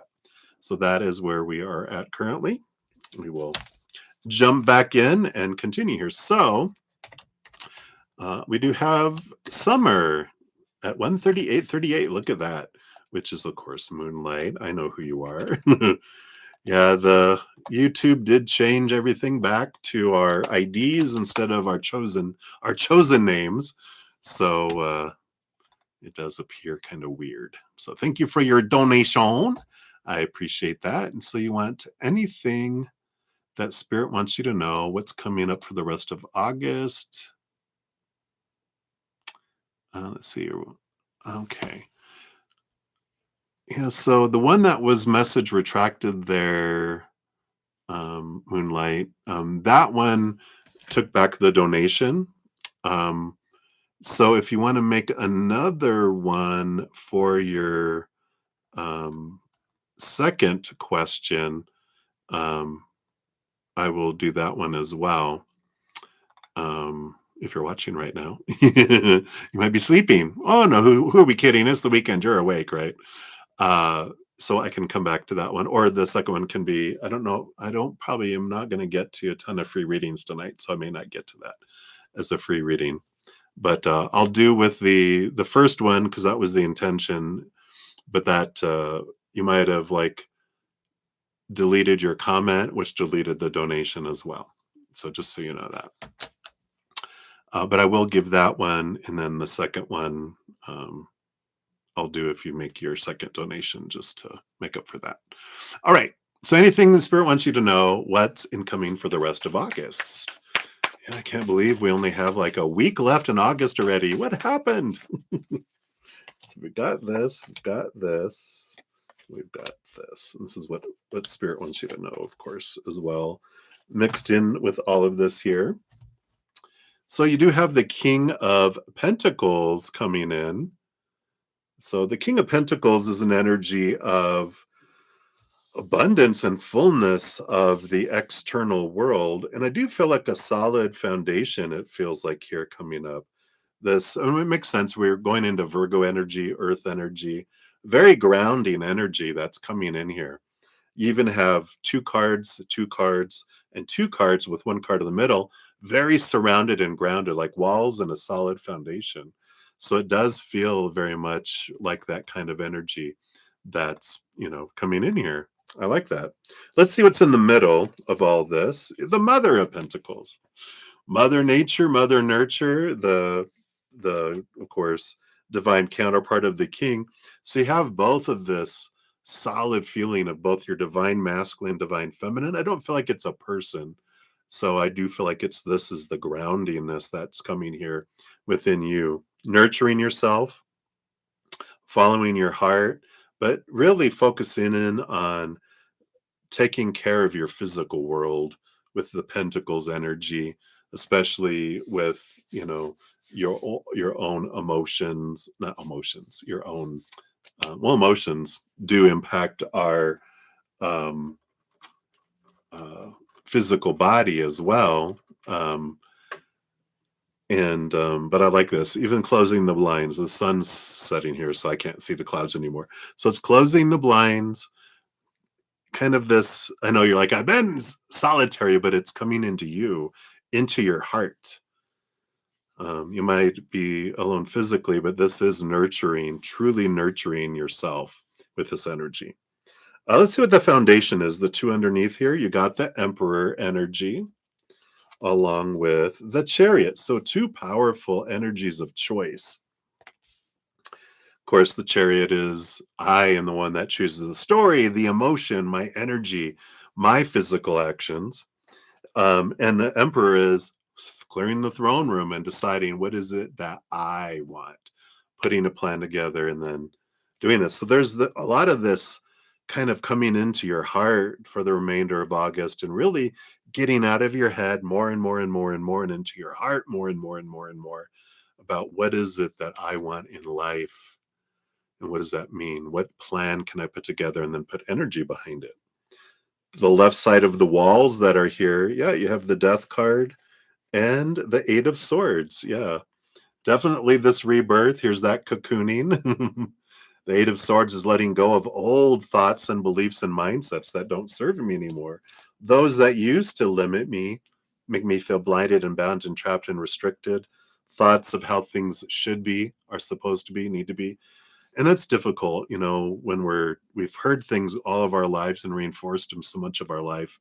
When you get, later in your life, like we are, and maybe you're not as old as me, but as we get later in our life, we realize how much of what I've been trying to achieve was not what I wanted, but what I was taught that I was supposed to want.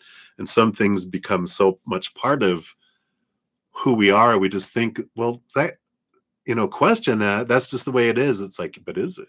And so there is this death and rebirth, this letting go of the old and stepping into something new, releasing of some, with the Death card, that's significant, letting go of some strong beliefs that don't serve you anymore, that allow you to move forward, to free yourself, to move forward. And then on the right side, yeah, on the right side of the little walls here, another the World card, which is an ending of an old cycle, the beginning of a new adventure, free of a lot of the expectations and old thoughts. Five of Cups too is a release of emotion, a change of emotion.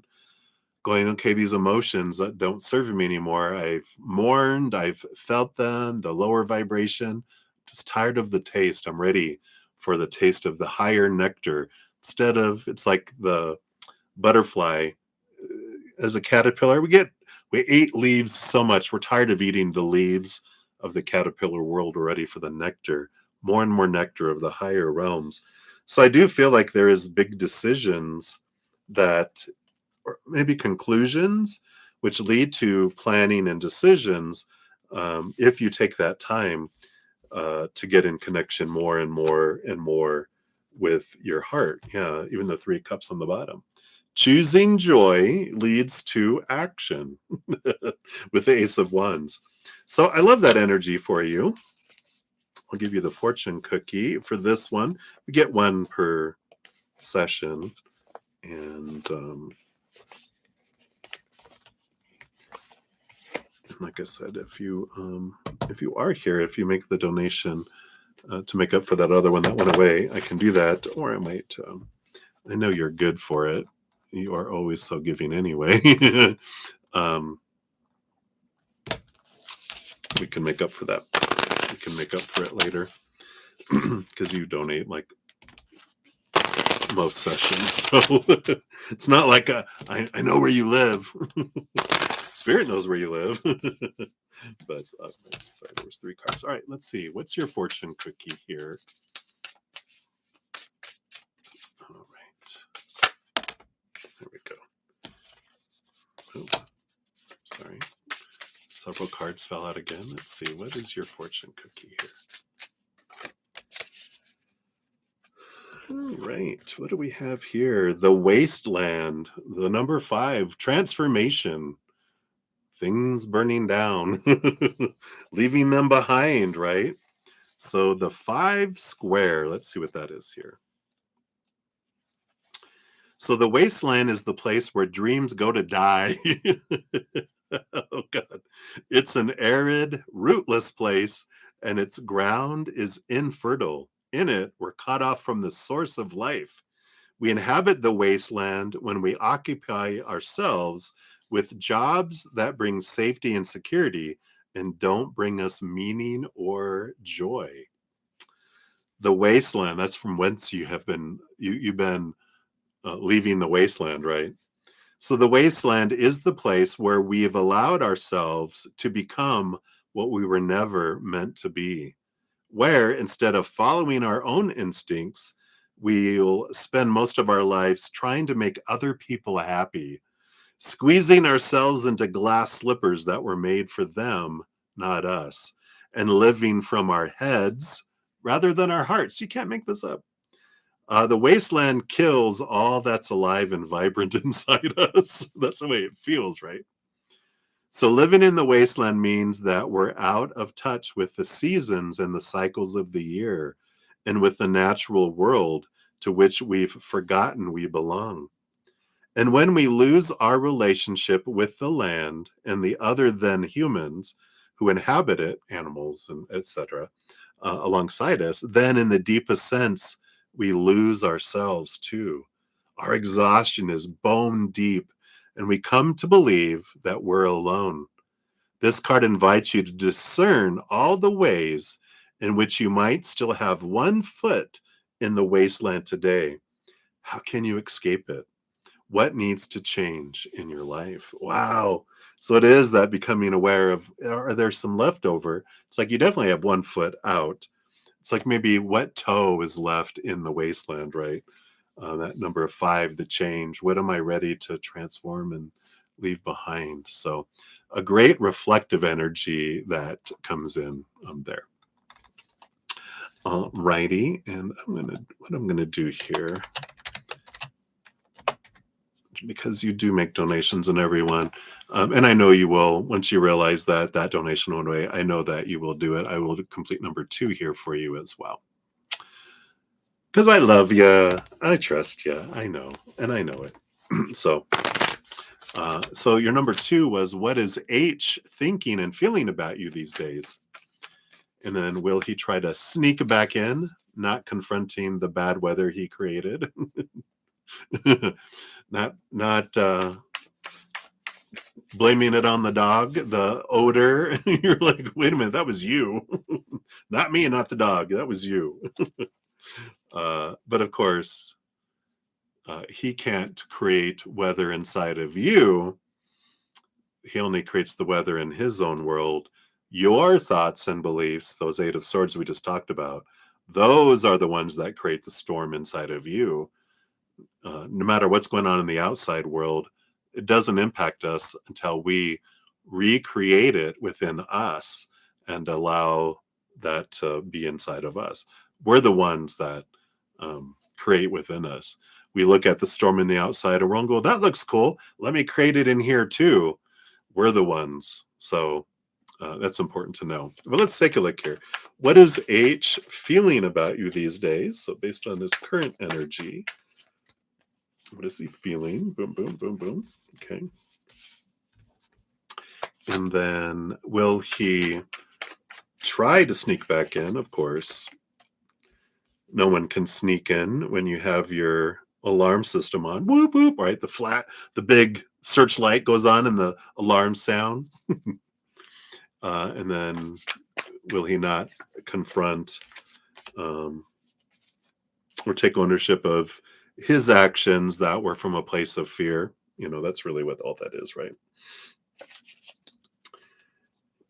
All right. So let's look at here. So feelings, what are H's feelings? Yeah. Disappointment, heartbreak, right? So that's their feelings. They're like, you broke my heart, which is a lie. No one can break our heart. It's one of our experiences. They experienced fear in reaction to your actions or non-actions, your words or your silence. But that happens inside of them. So it's important for you to know that I'm like, I experience heartbreak, but that heartbreak is the piercing of our heart, which is actually our heart going into fight or flight mode out of fear. Fear, I'm not lovable. Fear, I'm not good enough. Fear, I'll never find love again. Blah, blah, blah. That's what our heartbreak is. It's the fear of what that means about us and fear of what that's going to mean for the future of me. And that's what all that is. So they do have that. There is the Nine of Cups. There is the wish, this vision that you are my dream come true. But we know that the one that we're really looking for is inside of us. I'm the one I've been looking for all my life, because only we can give our own self-love, right? So I like how they're just kind of giving you the correct perspective on their beliefs. Like, you are the one that's going to make me feel emotionally full. And we know you can't do that. They have to do that. They can't fill themselves. They'll never experience that with anyone else, right? We also have the Daughter of Swords. So I like this with the Page of Swords because there is some clarity that they're realizing through this. So some of the things that you mentioned to them before are kind of seeping in. The seeds that you had planted and sharing some perspectives with them about their life and their choices, they're starting to make sense a little bit with them here. And we have the Four of Swords. I do feel like there's this peace of mind energy that's coming here, but I do feel like it's a kind of a false peace of mind, because what is this? Because they're expressing a lot to other people about heartbreak because it gets attention, right? I think we talked about that before. They're expressing a lot of that, but I feel like they're okay and they're realizing um, a big piece of them realizes this isn't going to go anywhere. But let's see here if they try to sneak back in. But I feel like this energy doesn't feel like they will. Let's see. Yeah, too many fears. Nine of Swords. And the Two of Swords. They do go back and forth between, should I do it? Or have they tried it twice before? But there is a lot of fear around this with the Nine of Swords. And I feel like they're like, I don't want to do all that again because it will just end up this way again. And I feel like that's where that peace of mind is coming in, because they're thinking It's just going to be this. And I feel like they're feeling they'd have to face their fears. Yeah, because it's the death and rebirth of, would they confront um, and own up to their actions, and the Eight of Cups. No, I don't feel like they would here. And this does feel about where they're at with, it would be the death of me if I did that, because I'm better off walking away and finding someone who won't call me out on these things than I a piece of me doesn't have to die, because they know that in order for them to ever be with you again, that they would have to deal with this thing that's been with them all their life. And they're like, that's a piece of me. It would have to, you know, be gone. So hopefully that makes sense. But that's what they have for you right now, Moonlight. So many blessings to you. And like I said, um, that one donation had gone away. So if you just want to make up for that, then we will call it even. All right. So many blessings. All right, everybody. We'll continue going down the list here. So up next here, let me just take a look. See, I think it should be over here. There you are. Let's grab your official name here and replace this one. Whoops. There we go. All right, so Michelle Smith, you are up. We're at 156.36. All right, so thank you for your donation via the CashApp. And you wanted to know, no question. Oh, just a love and appreciation. If I would read, then I would see it there. So thank you so much. I will remove that out of there. Thank you so much, Michelle. I am so grateful. I don't get that very often, and so it does mean a lot to me. So thank you so much. I so appreciate that. It just makes me all giddy. Thank you. Thank you. Thank you. All right. So Sean G, you are actually up next here, times 3. So let's grab these. I'm still giddy about that. Thank you, Michelle.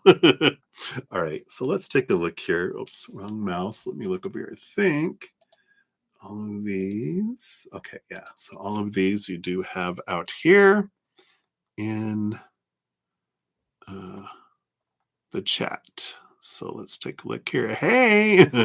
All right. So number 1. We have here, what are N's thoughts on you? You have some rings for him. Should I contact him about it? And what will he say? Yes, I'll marry you. No, I'm just kidding. So what are N's thoughts on you? All right. So what are their current thoughts? So we want these 2. All right. And then should you contact him? Well, of course, there's no should. It's just, if you contact him, what will he say? And what's the energy if you don't contact him, right? That's what they'll have here. Yeah. There's, you've got the 9 of Swords on underneath all of this, which, so there's some fears there, right? There's some expectations and some fears about that are bubbling up, which is what relationships bring us. So don't dismiss the little things that are coming up. Those are happening for you on purpose. So just check those out, those ones that are popping up here. What are his thoughts? You actually have 1 card and then 3 cards. Father of Cups, which is a balance between head and heart. So there is an energy here, a bit of, what a very compatible energy that they feel they have with you. Feel like they just feel like there's so many things that do fit between the 2 of you. Let's see what these 3 cards are. We got the 4 of Wands. Yeah, there's joy and equal attraction energy that comes in with the 4 of Wands for you here. So again, that feeling of, I feel like we're equally attracted to one another, but it's joy and this fire energy. So it's energetic and passionate physical attraction, a little bit of energy that comes in there. If that resonates. You have the 6 of Pentacles too. Again, this energy of equal giving and receiving energy, very balanced energy between the two of you, and the Hanged Man. So I feel like there is this transformative energy with the Hangman because it's seeing things from a higher perspective, allowing things to unfold in their good old timing, and see what unfolds. And like it's like a cocoon right there. Like I trust that the butterfly will move out of the cocoon when they're ready, but not before then. So I feel like they feel like this energy, but there's also this energy of they're waiting for you to take the lead with that, which is interesting, right? But I do feel like, okay, all right, I see this. The energy, if you do reach out and contact them about the rings here, you do have the Nine of Wands, which is a perseverance energy. There is normally this is the blocking energy, like nine wands, but with you taking the action, I feel like this is what helps things kind of flow, is they're waiting for you to take the step of reaching out to them. And it's interesting with this because on one hand, I like I'm not trying to pursue and push you because I don't want you to feel like that's me. But if you reach out to them, then I feel like they'll start to reach out equally back to you, but they're waiting for you to take the first step. So, like, originally I was thinking, does this mean that they're always going to expect you to take the first step in things? And they're like, no, no, no, no, no. There just has to do something with um, them feeling it inappropriate for them to be the one to reach out to you first. But once you do, then all right, you open the door to the vampire and let him in, right? Not in a bad way. The sexy vampire. But if you don't reach out to them, you do have the sun, excuse me, the Son of Swords, which is um it's the Knight of Swords, which is um yeah, I feel like here, because they're saying if you don't do it now, you will do it later anyway. Um, so I do feel like this is an energy of you're gonna do it anyway, one way or another. So why wait? What are you afraid of? What are you afraid of? That was the Knight of Swords on the bottom speaking to you. What are you afraid of? Why? Why? What are you afraid of? All right. So that's your first one. We'll get your fortune cookie on number 3. Let me make sure I put that out there so I don't forget. So that's number 1. Number 2, you spoke to the people in PA. Oh, gosh, you're rolling the eyes. Do you see us closing before the end of September? All right. All right. All right. So let's take a look here. For the people in PA, do you see us closing before the end of September? So based on current energy, is there closing before the end of September? Is that it? All right. Bottom of the deck, you have the Four of Pentacles. That's a good solid foundation of money, money, money in the outside world. That's looking good. Let's see what the other 2 cards in here, because this is like a short and sweet answer, right? Excuse me, hiccup. Ace of Cups. It's a joyful, emotional energy. And the World card. Hallelujah. Finally, right? The World card. It's the last card in the major arcana. Ending of a major cycle, a victory, a completion, the beginning of a new adventure. So I definitely feel like this is a yes energy coming in. So I feel like you've, um, despite the rolling of the eyes, I feel like you have really learned a lot around focusing in on gratitude during all this. And I do feel like they want your fortune cookie for this one. Uh, and then we'll go on to your number 3 donation. So let's see, because I feel like out of all these, this is what they're wanting you to have more of a fortune cookie, but it can apply to any area of your life, of course. All right, here we go. So you've got the quest. Dun da da da. Here's the movement of the horse. You going on your quest, the adventure, the square number one. So the quest is a directed journey with a distinct purpose or goal, a pot of gold, a home, the answer to a mystery, which is clear from the beginning, even if the precise trajectory of the journey doesn't always work out exactly the way it might have been planned. So the quest that you've been on with this PA house, an adventure for sure. What have you learned through this adventure?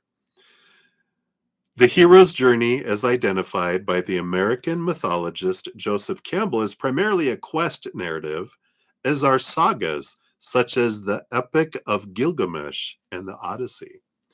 Perhaps the most common kind of narrative in myth and folklore around the world, it typically requires the heroine to overcome a series of obstacles or pass a series of tests to achieve her heart's desire to undergo a necessary transformation. This is just hilarious. This is exactly what you've been through with this house. Sometimes the heroine who set out on a quest has no more definite aim than to seek her fortune, and sometimes she might be cast out of her home rather than embarking on her journey voluntarily. But at some point, soon after her departure, she'll learn of something that will transform her initial wanderings into a quest. If the shape of your journey looks as if it might be a quest, always be sure that you really want whatever it is that you're looking for, and also be careful that you haven't been sent on a false quest by someone else. So be honest with yourself. Is your stated reason for setting out on your journey the real reason? Question mark. Which, the when we're looking for this abundance to come in the outside world, it is such a wonderful, when it's withheld, it's like, ugh, you know, it's like surrendering that to the fact that I have everything I need in this moment and that it will come when it comes. One of the things that reminding me of is when I was moving from Colorado Springs to northern Idaho for a couple of years, I had sight unseen, I sent a cashier's check to this apartment complex um, to reserve it and to put a deposit. So I had somewhere to live when I got there. Well, after I had sent it, I did it certified, and I kept on looking at the status of it, and it had no one available at office for delivery. No one available at office for delivery. Went back to the post office. It was sitting at the post office. I had emailed them and I called. I got voicemail. Their voicemail became full. I go, oh my God, did something happen to the apartment complex? Did it burn down? Did someone die? What happened? I couldn't get a hold of him. No responses from emails or anything. So I found a different apartment. And on the day I was moving in, a month later, they called me going, hey, are you coming to move in today? And I was like, well, number one, you guys, never took the cashier's check. I never heard back from you. Your voicemail full. I had to make sure I had somewhere to live. So no, I will not be. And they're like, all right, sorry, click. Well, the journey of trying to get that cashier's check back, the post office wouldn't just release it to me because I sent it from here, which I didn't live here anymore. So they go, we have to end up sending it back to the post office down there. And then if you have your forwarding address in, they will eventually forward it back here. Well, they tried to deliver it to my old home. No one was there. And so it went back to the post office. I called him, asking him. They go, no, we'll end up sending it back to the address on file you're forwarding. Ended up going to Florida. Who knows why, right? I went to Florida. Then it came back to Colorado Springs again. And I called. This was after like 3 weeks of it going here and going there and everywhere. It was like literally down the street, but no, it had to come all the way back down here, go back and forth to Florida and back. I finally got a hold of a lady, went and got it, got permission, got a separate envelope, put it back into a new envelope, hand wrote my new address on it, and then sent it to me. And then I had to do something special because to cancel a cashier's check, the federal credit union I got here didn't exist up there. It was like all of this journey, like it's saying, this quest of getting this just to get the money back that was tied up in a cashier's check, right? Or whatever it was, money order, cashier's check. So I feel like that's what's happening with this for you. So this has been, what is this journey? What I learned in that journey is at some point I was getting so frustrated to the point of almost angry that what the blah, blah, blah, blah, blah are they doing with, sending it all over. No one knows what's going on. Well, when I let go and released it, boom, I was able to get hold of this lady. She sent it to me. I had it 2 days later, went to to a sister federal credit union. They were able to just put the money into my, to cancel the money order and put it back into my account. And I'm like, but it was the release of it that was the journey. So hopefully that makes sense, Sean. All right. So we'll go into number 3 here for you. The deck, you mean the oracle is this one, Deb. It's the Rooted Woman Oracle by Sharon Blackie. And if you check heyhouse.com, I think today they might be their last day where they have some decks $7 or on sale. So if you're interested, check heyhouse.com. They have some good ones. Of course, do your shopping, but I think it ends today. I've been getting all these emails. It ends today, it ends today, it ends today. So, all right. Number 3 for you, Shanji. Thank you again for your multiple donations here. Anyone else? So you have to speak to the people for your school because you're late. Will they be willing to work with you? All right. So based on their current energies, we'll take a look here. All right. Okay. Will they be willing to work with you? All right. We got the 4 of Swords coming in here, which is a peace of mind card. So let's put your mind at rest. Let's see what the other cards are here. You have the 2 of Wands, along with the 9 of Swords. Yeah, fears, right? Here's that fear energy, this eyeballs. You have 2 other cards. We'll see what these are here. Really depends on your energy. So if you go in, we always talk about this, right? This energy of if I focus on my fears of, oh my God, they're not going to do this, and I need this, I want this, that energy of, more of desperation and fear and lower vibration, we get stuff that matches that. But if we release expectations, we go in with gratitude of, I'm so grateful that if this is the best thing for me, that they'll work with me. And if they don't work with me, then I'm going to have gratitude that there's a reason for this delay of whatever it is. It's like, it's like realizing that I know everything is for me. So I'm going to go in and go, you know what, this happened. Can you guys help me out?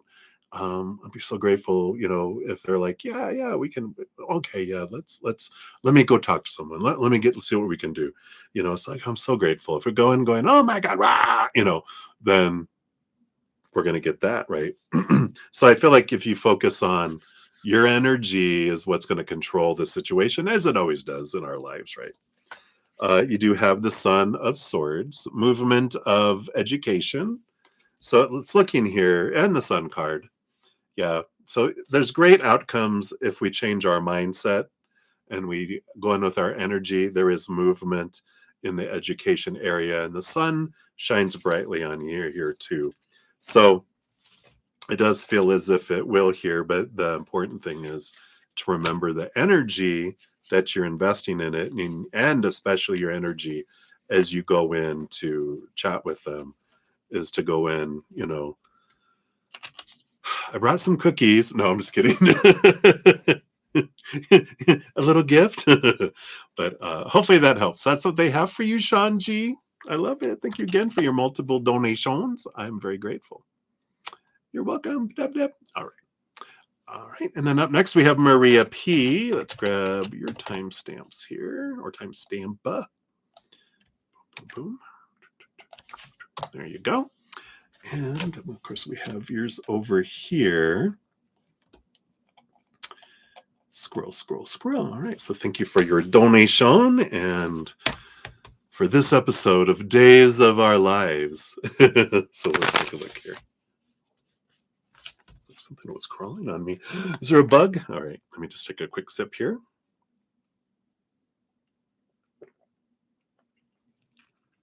All right.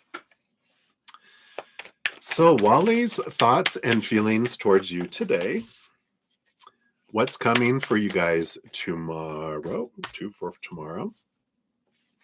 Does he like it when I get a little jealous? Ugh. Updates on the dark side. Okay. And what's coming for you at work next week? All right. And that one underneath. All right. Let's see what we got here. So we do have the 8. Is that the 8? No, I know my Roman numerals. That's the 9 of Cups, which is a great card of emotional dreams come true energy. So definitely there's this great feeling of fullness. Like, it is just like they're letting go some attachment to old ways of feeling and fearing about relationships, just because of your guys' interactions. It's again, I feel like he might say this to you. My emotions I feel with you and this relationship I have with you is like something I haven't had with anyone ever in my life. And they mean it. That's their perception. And they definitely haven't, is what Spirit is saying, that they haven't felt this amount of emotion because you don't spend a lot of time in lower vibration and yet anyway. Knock on wood, I don't think you would. But it is this brightness. It's not who you are.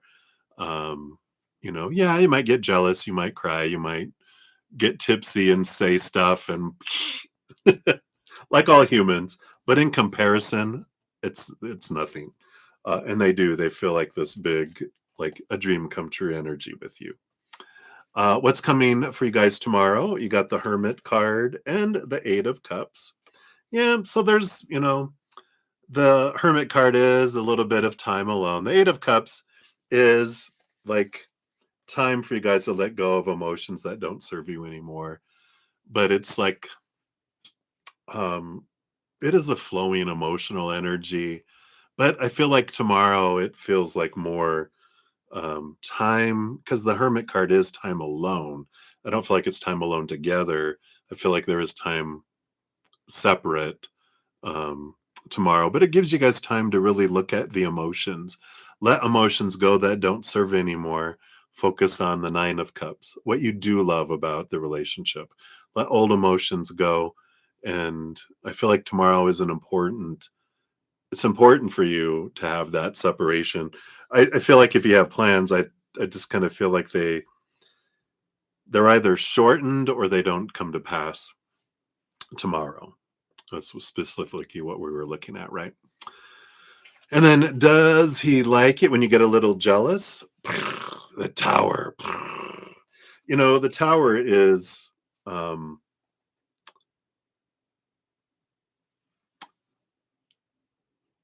it's like a no, and I'm gonna say it in a not a like a energy.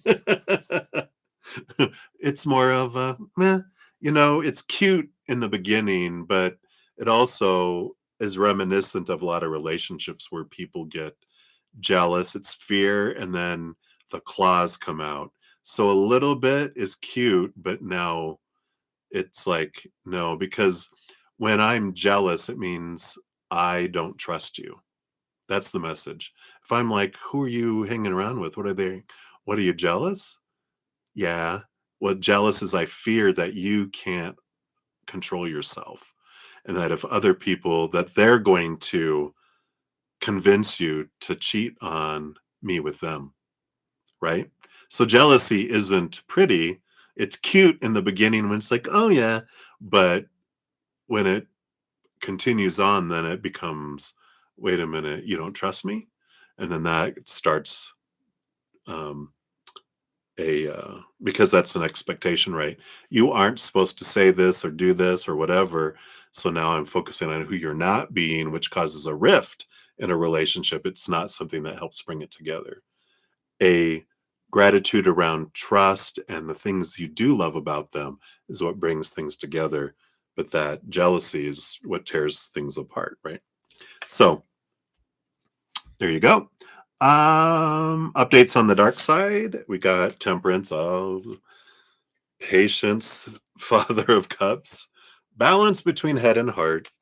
Temperance is this balanced energy going on in the dark side. Temperance is, it's the alchemy of things slowly moving, where sometimes we don't feel like there's movement and growth, but there is. There is change happening, but there is a very balanced energy over there right now, which is good. Have gratitude for Wally that they're not in a battle with a dragon, that there's like a what do they call it? A treaty, a peace treaty of, at least there's not war going on, but there's movement still that's happening.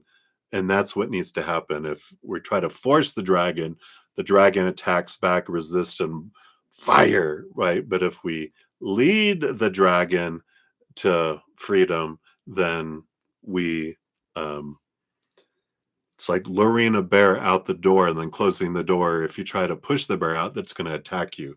But if you lure it out the door, then you can close the door. So there is progress. It's slow progress. Uh, so anyway, that's what we have. And what's coming for you next week at work? You got the Son of Swords, the Knight of Swords, and the Mother of Wands, the Queen of Wands energy, which is you. It comes up quite a bit. Your energy. I feel like there is communication that comes in here, because that's what the sword suit is.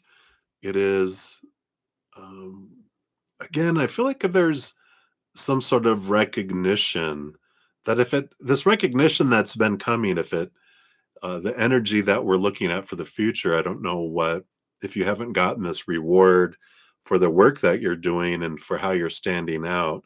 This is communication of that here below the surface here. Yeah, you got the star card, like a superstar. You're standing out among the others here. So I do feel like there's some sort of recognition that's been coming, because you've been getting this message around work about recognition and some information on um, like new training or yeah, new training of some sort that helps, or uh, you know training people. It has something to do with training, either receiving some or maybe even having you help other people. But there's this reward that's been coming, so it's on track for this week. But of course, that's the energy that's happening now. Who knows what happens when other people get involved next week? All right, let's see what your fortune cookie brings in here. What else does Spirit want you to know right now about your adventure? All right. Will your season be renewed? You have the fall. I like this. I'm hearing the trust fall. That's funny.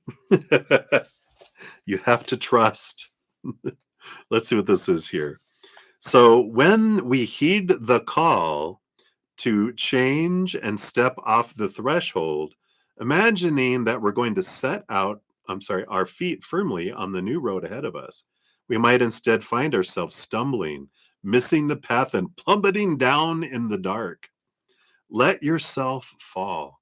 Sometimes we have to let ourselves fall in order to kickstart the process of transformation to which we've now committed ourselves. We have to let go of old ways of thinking, of old limits, to let the old way die to make room for the new. Here's that letting go of the old things we were talking about, right? because once you've stepped across the threshold, it is for sure a severance, a kind of death. You can never go back to what you were before. There's no question that it's hard to fall forward into the wind, to let yourself topple off the edge of all that's known and familiar, even if that old life isn't serving you. It's a big step, the first movement toward wholeness. It means leaving behind the safety of familiar social structures and supports, the old expectations. It's a massive letting go. But these are edge dwelling days. And if we want to live up to them, we must stand there consciously, aware of the troubled times and the endangered planet, and then of our own volition, step out across the first threshold. And at some point during the fall, you might find that you're flying after all. I like that. So you're not falling, you're flying. I like that because this is an energy of letting the old ways go, of those expectations of, well, jealousy and this is the supposed to be. We talk about it all the time, right? It's letting go of the all that and just embracing what is and go with gratitude. It's a new way of life. It's letting go of control of whatever's going on in the outside world and choosing gratitude in whatever is in our life and focusing on what we love. It's a change from what we've taught for sure, right? All right. So that's what they have for you, Maria. So many blessings to you. Thank you again for your donation. Now, footwork, we're finally there. Oh my God. Took forever, I know, but we're here. Thank you for your patience and getting to your reading. Look, your timestamp 22626. Some great energies that come in with repeating numbers. So thank you for your donation. Let's give that a love and a like here. And so, do you see any change for men? That's funny. Not men, me. Freudian slip. Whoops. So that's funny though. Let's take a look. So, any changes that are in store for you based on current energies, of course. We have all these world of possibilities. Whatever choices I'm making day to day can alter my course. So what we'll do is we'll look into the energy that you're in now and go, if on this path in the energy that the choices you're making now, where you headed? And if you're like, ooh, maybe I want to alter it, you can. And we'll see what else Spirit brings in here regarding that too. Thanks for being here. Thanks for having a great sense of humor too. All right, footwork. Let's see. We've got here. What's coming in here for you based on your current energies? We got that. I do want this one too. Actually, these two. That's the plus. All right. All righty. So the bottom of the deck, which is the overall energy of your reading, you do have the Eight of Wands. And that, I know that looks a little scary in a way, but the Eight of Wands is an energy of a lot of fire, a lot of passion, a lot of like stirring up of your energy. So, and I don't feel like this in a like woo, like a ominous, right? Woo, dun dun dun. It's not like the lightning bolt hitting, creating Frankenstein. It's alive. It's alive. It's not like that. It's like a spark within you, something that's coming that just really gets your energy moving and this motion going. So we'll see more about what this is about here with the other cards. But that's the underlying energy. And you have here, wow, the Wheel of Fortune. It's a great card, along with the Daughter of Cups, which is the Page of Cups. So the Daughter of Cups is a heightened, it's like the 11 of the cup suit. So it's like emotionally going to a new level of joy and happiness. It's not a destructive energy. It's a wow. So we like that because that's happiness and joy, which supports this buzzing energy that's coming into your life here, where you have like a renewed sense of joy for life and expression of it. And the Wheel of Fortune, being the major arcana number 10, is an ending and beginning energy, and the Wheel of the wheels of fate to turn in, which means something is ending to bring in something new, which this makes sense with these combined, especially. It's exciting you, it's igniting you to a new passion in your life, which I really like that. We've got the Wheel of Fortune also is the tune of for you. It's the for tune, right? The Wheel of Fortune. And it does have a message, which another really reinforcing message, which is when, everything that happens in life is truly for us. Our life is always our adventure, for our adventure. Sometimes our human goes, how is that for me? Like, I just got fired. How is that for me? Well, it leads us to a job that's like a dream job, right? We don't see that yet. But when the Wheel of Fortune card comes out, that is saying that even our human is like, oh my God, this is for me right off the bat. So there is this great, exciting energy. I kind of feel, maybe you guys can tell, I kind of got more excited with all this. I'm just like, bzz, bzz. I can feel this exciting energy, transformational energy coming in. Let's see what else they'll tell us here. Wow, yeah, Father of Pentacles, King of Pentacles. It's about abundance in the outside world. It's one of the big, feeling like your life is full.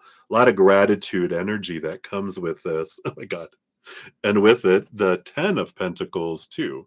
Another 10, the Wheel of Fortune and the 10 of Pentacles and the King of Pentacles. All three of these are about an abundance. If you have Powerball or lottery, or I I wouldn't tell you to go buy one, but it feels like you have this great, a big feeling of abundance flowing into your life, where you just feel like, wow, I just feel like my life is full. So something is a changing here. Let's see what these cards are here, but it does feel like success and victories, and it's especially with the both of these King of Pentacles and Ten of Pentacles coming out together. It's like especially the outside world in relationship to coin and physical things in the physical world. It's not just I feel abundant on the inside. It's I feel abundance in my life in the physical world. Just that's why I'm like, it's like winning the lottery in a way, kind of energy. Let's see what they gave it like a little plus sign, like with this. Let's see what else this is here. Yeah, you got the Four of Cups along with the Judgment card too. I like this coming in here because the Four of Cups does represent it's stable emotional energy, which can be like, yeah, we did stuff to get to this feeling of emotional stability, and then we become stagnant. We're like, yeah, the stuff that is, I feel is supposed to fulfill me in life, like relationship situations and things, um, isn't. I feel empty. I feel bored with it. What I feel I was told these things are supposed to make me feel this feeling of fulfillment and all this. It doesn't feel that way. Well, the Judgment card is it's usually an angel, which is represented by a giant white bird up here. It's it's usually like an angel with a trumpet bringing people back from the dead. And this is like this energy that I feel. Yeah, maybe you are Frankenstein, but not monster, Frankenstein's angel, because this lightning bolt is striking you and bringing you back to life, where you feel like, I know what it's like understanding what your calling is. So I feel like there's a lot of clarity that you're realizing the stuff that you were living from your mind and what you were pursuing, that it didn't fulfill your heart because it was fulfilling your mind's thoughts of what you're supposed to do and supposed to be and supposed to accomplish and blah blah blah. It's all these opinions that we had growing up. So it's this list that the mind goes, this is what we should do, but it's like when we wake up in the morning going, oh crap, I got to go live my dream today, but it's not our dream, it's someone else's dream. But this Judgment card, especially with this Four of Cups, is this, I know what I want to do with my life because my heart is telling me what it wants to do. And the mind is going, well, we can help with that. Um, instead of being a bully going, no, heart, you can't have what you want. I got to achieve what now that it's achieving it, going, well, I've checked these boxes off, but now your heart's like, can it be my turn? And the mind is like, yeah, why not? What hurt? How can it hurt? And then this emotional feeling that we have from living our heart's dream instead of our brain's dream, I feel like is what brings in this bzzz energy that ignites you here. So I like this coming for you. Um, and that's the energy that's coming. Let's grab your fortune cookie too. Mustn't forget to that. Let's see what else they have here for you. I'm excited for you. See what we got. Obviously. All right.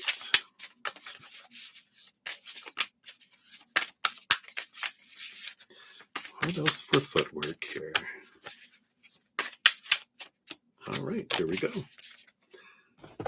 You have Imram. Imram? I'm not sure how to say that. Here, I'll let you see it. Immrem. It's a little on a new adventure here, it looks like, with the 2 of square. Let's see what that brings in here. Yeah, it's in the middle between quest and pilgrimage. Interesting. So Imram, I'm probably totally saying that, in Irish literally means rowing about.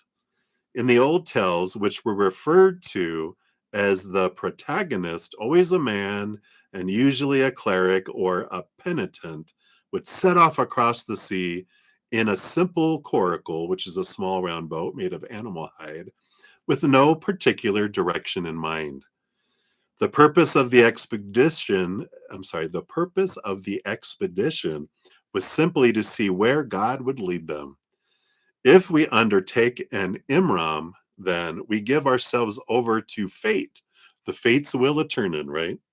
There's no preordained destination.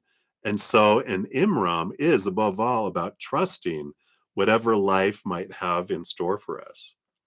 There's no map for this particular journey. There's no fixed path. And at certain times in our lives, that might be a good and a necessary thing, because following the paths that others have set for us, right? That other dreams that people gave us, or the paths that the over culture confines us to, can be the cause of many problems. So that is the journey of the mind, right? Those earlier paths might not reflect who we really feel we are, but although we often know that something in our life needs to change, we don't always know what that change should look like. This is a journey, then, in which we simply leave. We step out of the door, put one foot in front of the other, grit our teeth, and walk. We trust in fate or the gods to point us in the right direction. Wow, how perfect that is with what we had here. And this is an energy of trusting the heart. The heart's going to lead you. You don't need to know the final destination. You don't have to figure it all out. It's like, all right, I'm going to follow my heart. What's the first step? I'm going to follow my heart where it's leading me. And then the next step, and then the next step, trusting that the wheels of fate are opening up for you. So I love that for you, footwork. Hopefully that resonates with what you needed today. That could include men or not. I'm just kidding. No. All right. So many blessings. Thank you again for your donation. I appreciate that. All right. Sudeshna, you are up. Let's grab your timestamp here. Oh my gosh. I love that footwork. Oh my God, I'm opening my own skating business. And you're Irish. How perfect. May the Irish gods shine upon you. I can't do an Irish accent, but you can make up your own. Many blessings to you. How exciting. All right. So Sudeshna, thank you for your donation. Let's give that a love and a like since it lets me. And so you said your college friends are planning a day outing in a resort in September. Will the plan be successful? Will you be able to go? If yes, how will it be? All right. So based on current energies, Will the plan be successful? Okay. Boom, boom, boom. And then will you be able to go? And then if yes, how will it be? You have a 3-2-1 energy coming in here. So I see something counting down to something. We'll see what this means here. You do have the Empress energy on the bottom of the deck, which is an energy of abundance and creativity. And it is Mother Nature, Mother Nurture energy, which could go either way with, nurturing myself and not being around people. But this feels very nurturing, very mother. They might need someone to step in there. But let's take a look here. Will it be successful? First of all, we do have, what is this? The Six of Wands, which is an energy of victory and movement. We do have the Mother of Cups, Queen of Cups. There is this, again, a lot of emotional feminine energy. Oh, and the Father of Cups. Yeah. So it does feel here with the Six of Wands energy that there is a great, um, it's like the coming together of male and female energies. It's very energetic, very victorious energy. So that does speak of that the plan will be successful and that everyone will feel like it's a great time. And it's on the 6th too, which the Six of Wands is a great energy for that. So feels very positive there. Will you be able to go? Would it be? I'd be so sad if suddenly you get no. Oh no! I'm just kidding. Um, so you do have here the Hierophant and the Hanged Man. So the Hierophant is an energy about looking at things from a higher perspective, clarity. The Hanged Man is like being pocketed away. I would almost feel like if I got these cards without these other ones, we'll see what the last one is here too. But I would feel like it would be like this is a time for you to be away. But I feel like this is like you learn and glean a lot by being with friends and being away, because this is what that is. It's like stepping away, hanging upside down from a tree to see things from a different perspective. And I do feel like with two major arcana, that this is good for you, that you will be able to go, um, and that there is, because this Hierophant has this key, and I feel like this is a key part of your life that it just allows you to see things differently, and it brings some fire in for you too, because I feel like you've been really busy, really, dealing with a lot of things that have been trying to pull you, not trying, but have been pulling you down emotionally, and you're ready for just put all that away and just enjoy the day, have joy, have a space away from everything. That's what that cocooning hangman feels like to me. How will it be? You know, the Four of Cups. There's this balanced energy that comes in with the Four of Cups. I feel like just allow it to be. I feel like it's a good spot for you because it brings in this emotional balance for you, which I feel like, again, with we were just saying, there's all this energy of being like all over the place, with everything going on around you, both emotionally, mentally, work wise, relationships, family, friends. It's like it's just a good time for you to take a breather and kind of have this space of peace. So I like that. I feel like it's going to be like a breath of taking a deep breath, not even a breath of fresh air, just a exhale, pause, just to calm down, balance. I like it. All right. So that is what. Oh nope! Don't go anywhere. We got your fortune cookie. Almost forgot it. Oh my god! How could I forget your fortune cookie? Let's see what we have here for you.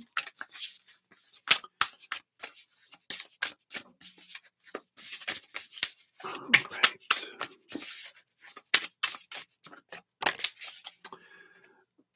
And your fortune cookie says it's a cairn, which is portal to the mystery coming in here.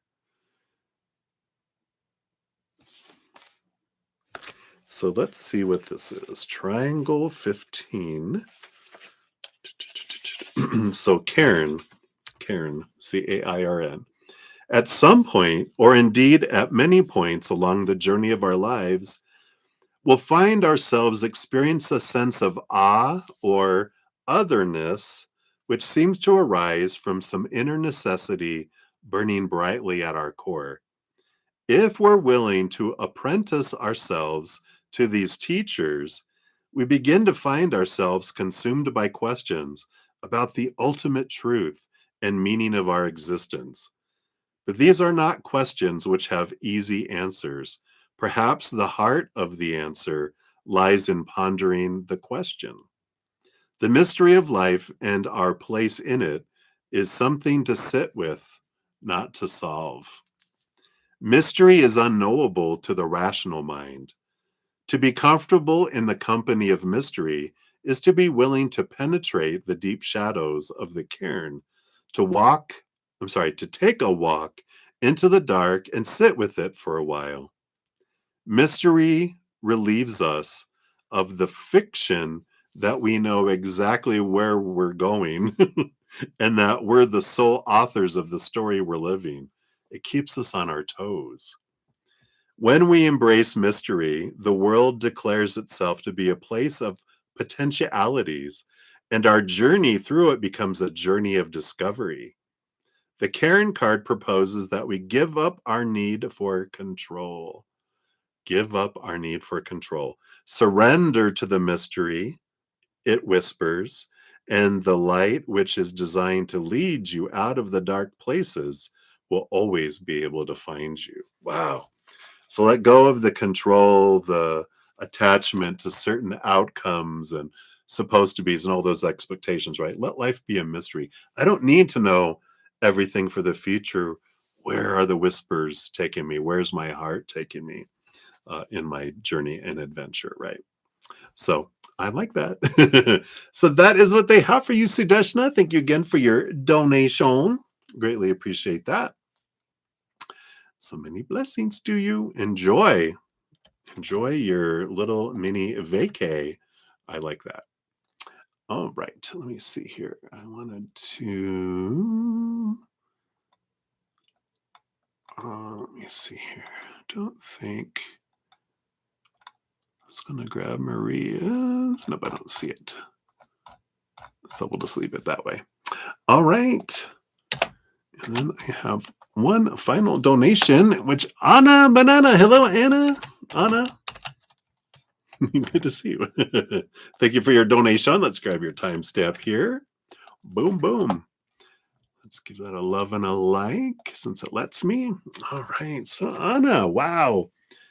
GR text last night came out of nowhere. The couple of conversations we had were initiated by them, or they were light and funny. We ended up talking last night for about an hour. Oh, yeah.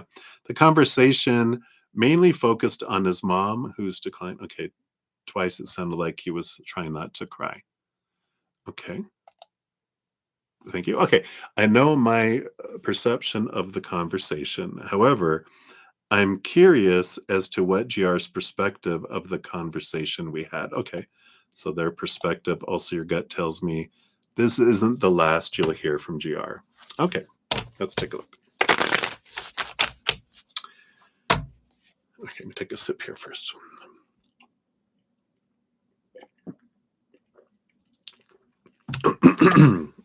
All right. So,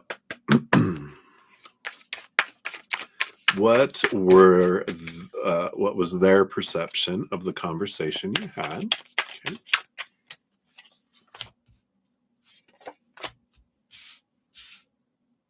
All right. And then will you hear from them again based on current energies? And this one here. All right. Yeah, we always love a Two of Swords story on the bottom of a deck. Very Gemini energy, right? Two ways of thinking, two stories, pathway at a crossroads. Who knows what will be chosen? Dun dun dun. So there is a bit of energy that comes in there. As we never know. All we know is we have, like you said, the power of the story that I'm going to choose in any situation. So it's like I get to choose which story I want to apply to any situation. And that's good as an underlying energy. Um, and to realize that everyone has their own perception, like you're saying. So good reinforcement of that. Let's see what they are. You've got four cards for their perception. Two of them kind of feel set off from the other. We'll see what this is about. You have the Father of Wands, which is the King of Wands, along with the Son of Pentacles, which is the Knight of Pentacles that comes in here, which is another card we always like getting, a card of uh, the slowest moving knight. And there's also an energy of the pursuit of my own worth in relationship to the outside world, because the knight is on a quest for self-worth. But I feel here the energy of the conversation is, and this makes sense with the Two of Swords too, the King of Wands, Emperor, kind of that energy is about, I need to decide what I want in my life. And with getting all everyone's expectations and all that's supposed to be, and just clearing, I need to clear everything, clear the throne room so that I can have silence, so that I can decide what it is that I want, and then put a plan together, put action behind it, and move forward. So there's this, I don't know what I want in my life kind of energy. And the Sun Pentacles is about me taking the time for that. And so I feel like with this, they haven't decided, um, like it's a no, I don't want to ever pursue anything with you in the future. But there's this energy of, I need to decide for me right now. But I kind of feel like with this energy that's coming in, that they were like, something to think about, you know, the conversations that we're having, the laughs, the good times we've had, the great kiss, all of that we put over, you know, he's has it on the shelf, and that's something that can come, maybe back later. But I feel like they're undecided, and that is good. They're like, something to put on the shelf for later. That's there. So I feel like that's a positive energy. Let's see what else they have here too. Yep, they have the Three of Swords, which is expectations equal disappointment energy. With the, what's underneath here? This is the Nine of Pentacles, which I feel like here, and I see why they had these come out separately, because this Three of Swords with this Nine of Pentacles, the Nine of Pentacles is a hermit energy, the number nine, but the Pentacles energy being the outside world. This, that I want to take time to be by myself, for me, and take this time. I know I'm disappointing you, is what they're in their head. They're like, even with the conversations and all this, they're like, they can sense this, at least this is how they're perceiving it, right? We're talking about their perception, that they were reading in, um, energy of disappointment. And maybe, I don't know if you had words of disappointment, but they were picking up in different things in tone and what you were saying, what you weren't saying. They were like, I know I disappointed you. And so I feel like their perception, on one hand, it's like all this good stuff from it, but they also feel like, oh, I just felt like I've disappointed you, because, they kind of, had they known that this is what was going to build up within them, they wouldn't have asked you out. they would have just kept their mouth shut. Because that's the worst thing that they want to do is they fear disappointing. They fear people having expectations on them and then disappointing them because they're not living up to their expectations. So it's kind of that kind of energy that was there. So um, that's the perception of where they were coming from with that. I feel like those are the important things. Will you hear from them in the future? We do have the World card, ending of an old cycle, beginning of a new adventure, along with the Seven of Pentacles. Another, like the Knight of Pentacles, the Seven of Pentacles is the last thing that grows on the fruit tree is the fruit. I feel like the World card is a victory, is a restart later, but eventually with this. And the Seven of Swords. Yeah, they just need that time. I think we got this on their reading last night. Did they? Did we? Maybe.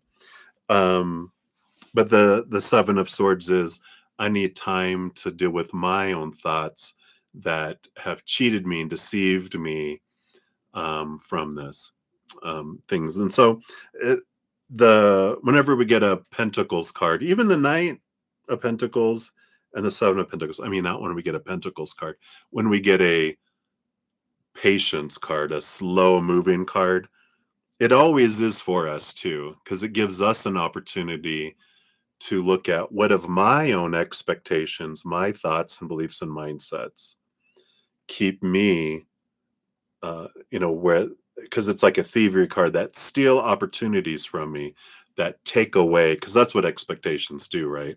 It takes away from a relationship because I'm focusing on, in the beginning, I focus on what's happening because I'm checking off, oh, that's happening, this is happening, this is happening. But then I go into the what's not happening. Are they doing that? No. And then I start focusing on what's not happening between things. And then, and that's job, education, relationships, every area of our life, expectations suck the life out. But this gives us the opportunity to go, okay, what came up inside of me during the situation that allows me to question that and helps me release things. But a big piece of all this is, of course, for them to work through all the stuff that they are wanting to work through. But it's not wasted. It's not like, oh, this is all for them. There is always, everything that happens in our life is for us. Even if a lot of someone else gleans a lot from the interaction, we also have stuff to glean from it. Because Spirit's very handy that way. They're able to feed a lot of birds with one bag of bird seed. Instead of killing birds with stones, we're going to feed birds with bird seeds. So I like that. I don't have a sense of timing yet because that's a lot dependent on them. These sevens were really standing out here. 7 days, of course. A week from now. It doesn't feel, as far as hearing from them again, 7 days seems too soon. 7 weeks feels too far away for the next, like a communication from them.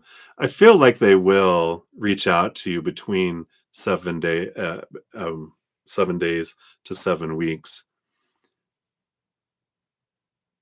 And I feel like there's an energy of like them reaching out about their mom to give you an update, as their mom is an excuse to connect with you. But they want to keep away from expectations. So that's why I feel like they're going to try to not over communicate, because then they're leading you on and they don't want to be that guy. That's funny. I don't want to be that guy. Let's see what the fortune cookie brings in here for you too. Which is the fortune cookie? What else do they want you to know about this situation? You do have plumbing the depths, and you have the sea. Card number 8 of the triangles.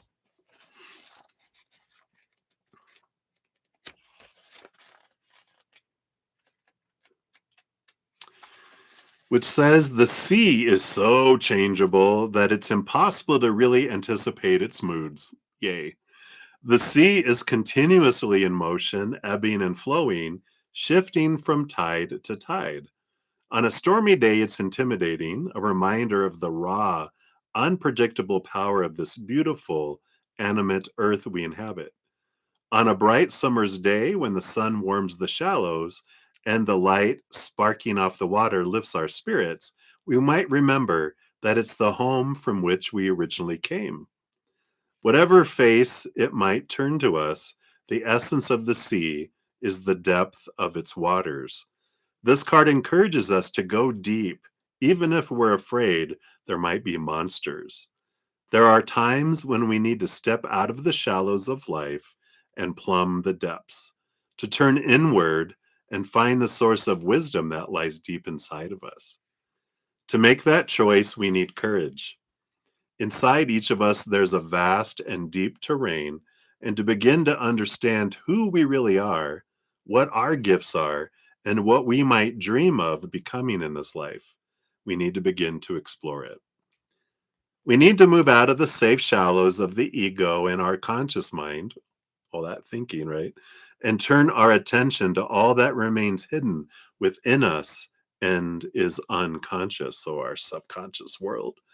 Dreams are one of the most important ways that our unconscious psyche can communicate with us.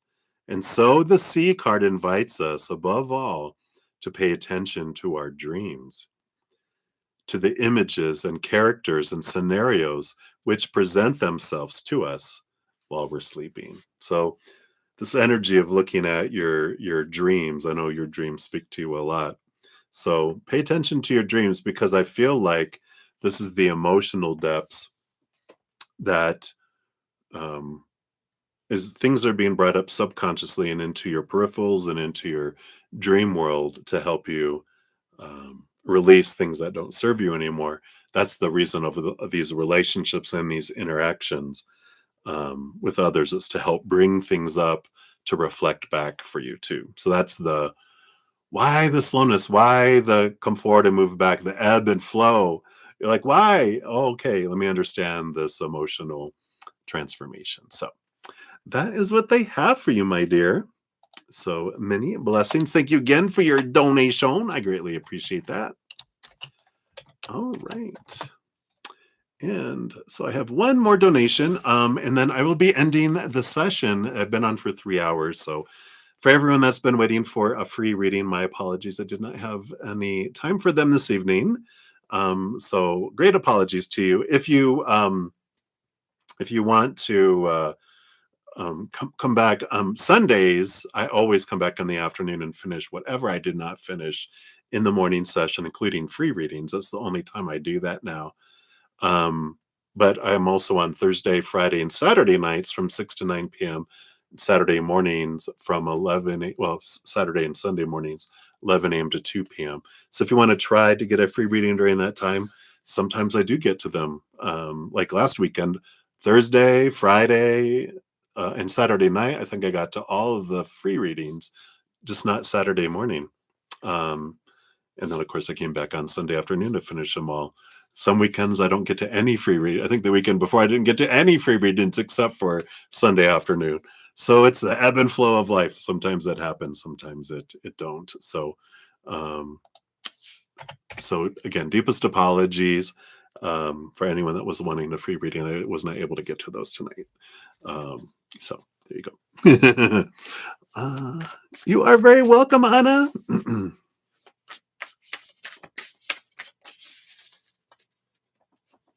Dude, I know, right? Dude. Too funny. All right.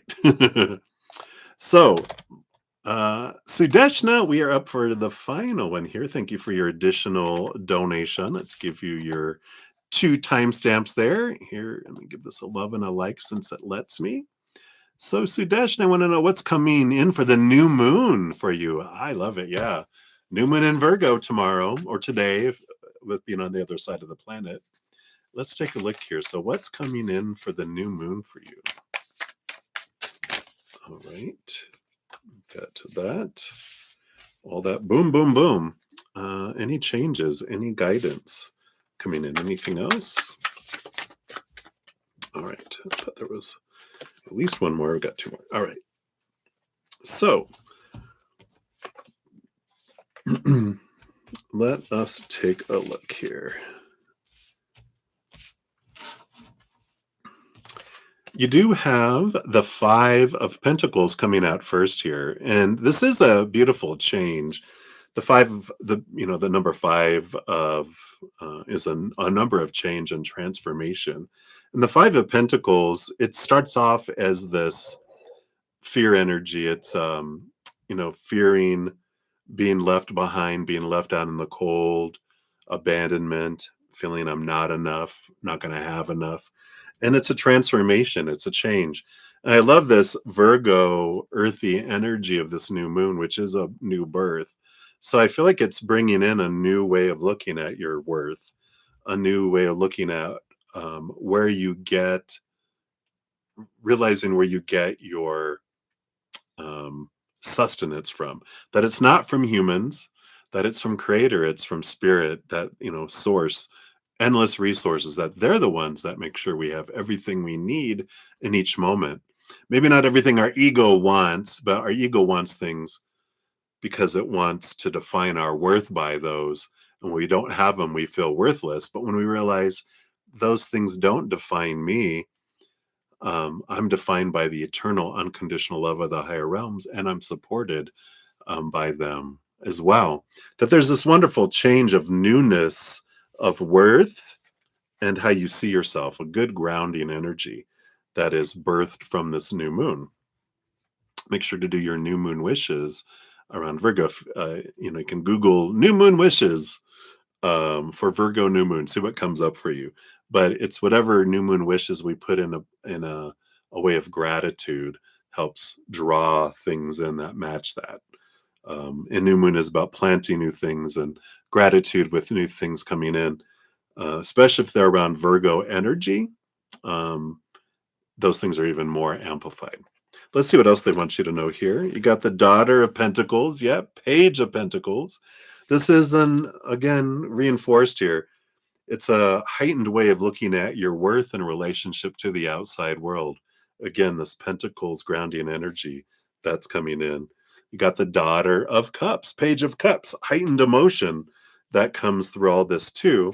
Yeah, and the Three of Swords. I like this because with all of this wonderful energy here, it's not suddenly disappointment. This is realizing my thoughts and beliefs and mindsets that have made me feel like the expectations that are at the root of the disappointment that I felt in life. And it's realizing when I try to define myself by these three, and the Three of Swords, the three areas that I'm told that I'm supposed to expect things from: relationships, situations, and things, that when I put hope and energy into that's why I experience my disappointment, because everything is in those buckets are unstable and temporary, and we're looking for eternal and unconditional. That's temporary and conditional. People, of course, change, they pass away, they walk away. So any relationship with a human, whether it's friends, family, lover, business, schoolmates, business associates, whatever, they all change. They're unstable, right? Situations never stay the same. Jobs, education, social status, everything's always changing. Things break down, deteriorate, blow up, burn down. So all of that is, and it's realizing this whole change of your worth. You're realizing those things are so unstable. When I define myself by those, my worth feels unstable. So I'm coming to me, I'm coming to the only thing that is eternal and forever, and unconditional, meaning zero conditions. Nothing that I have to do to earn it, nothing I can do to lose it. When I define my worth by the love and the perception from creator, then it's they see us as perfect. They have zero expectations on us. So we meet 100% of them, 100% of zero. There's nothing to meet. So they're like, you're perfect, because I don't expect you to be anything else besides this creation of who you are. And I love that.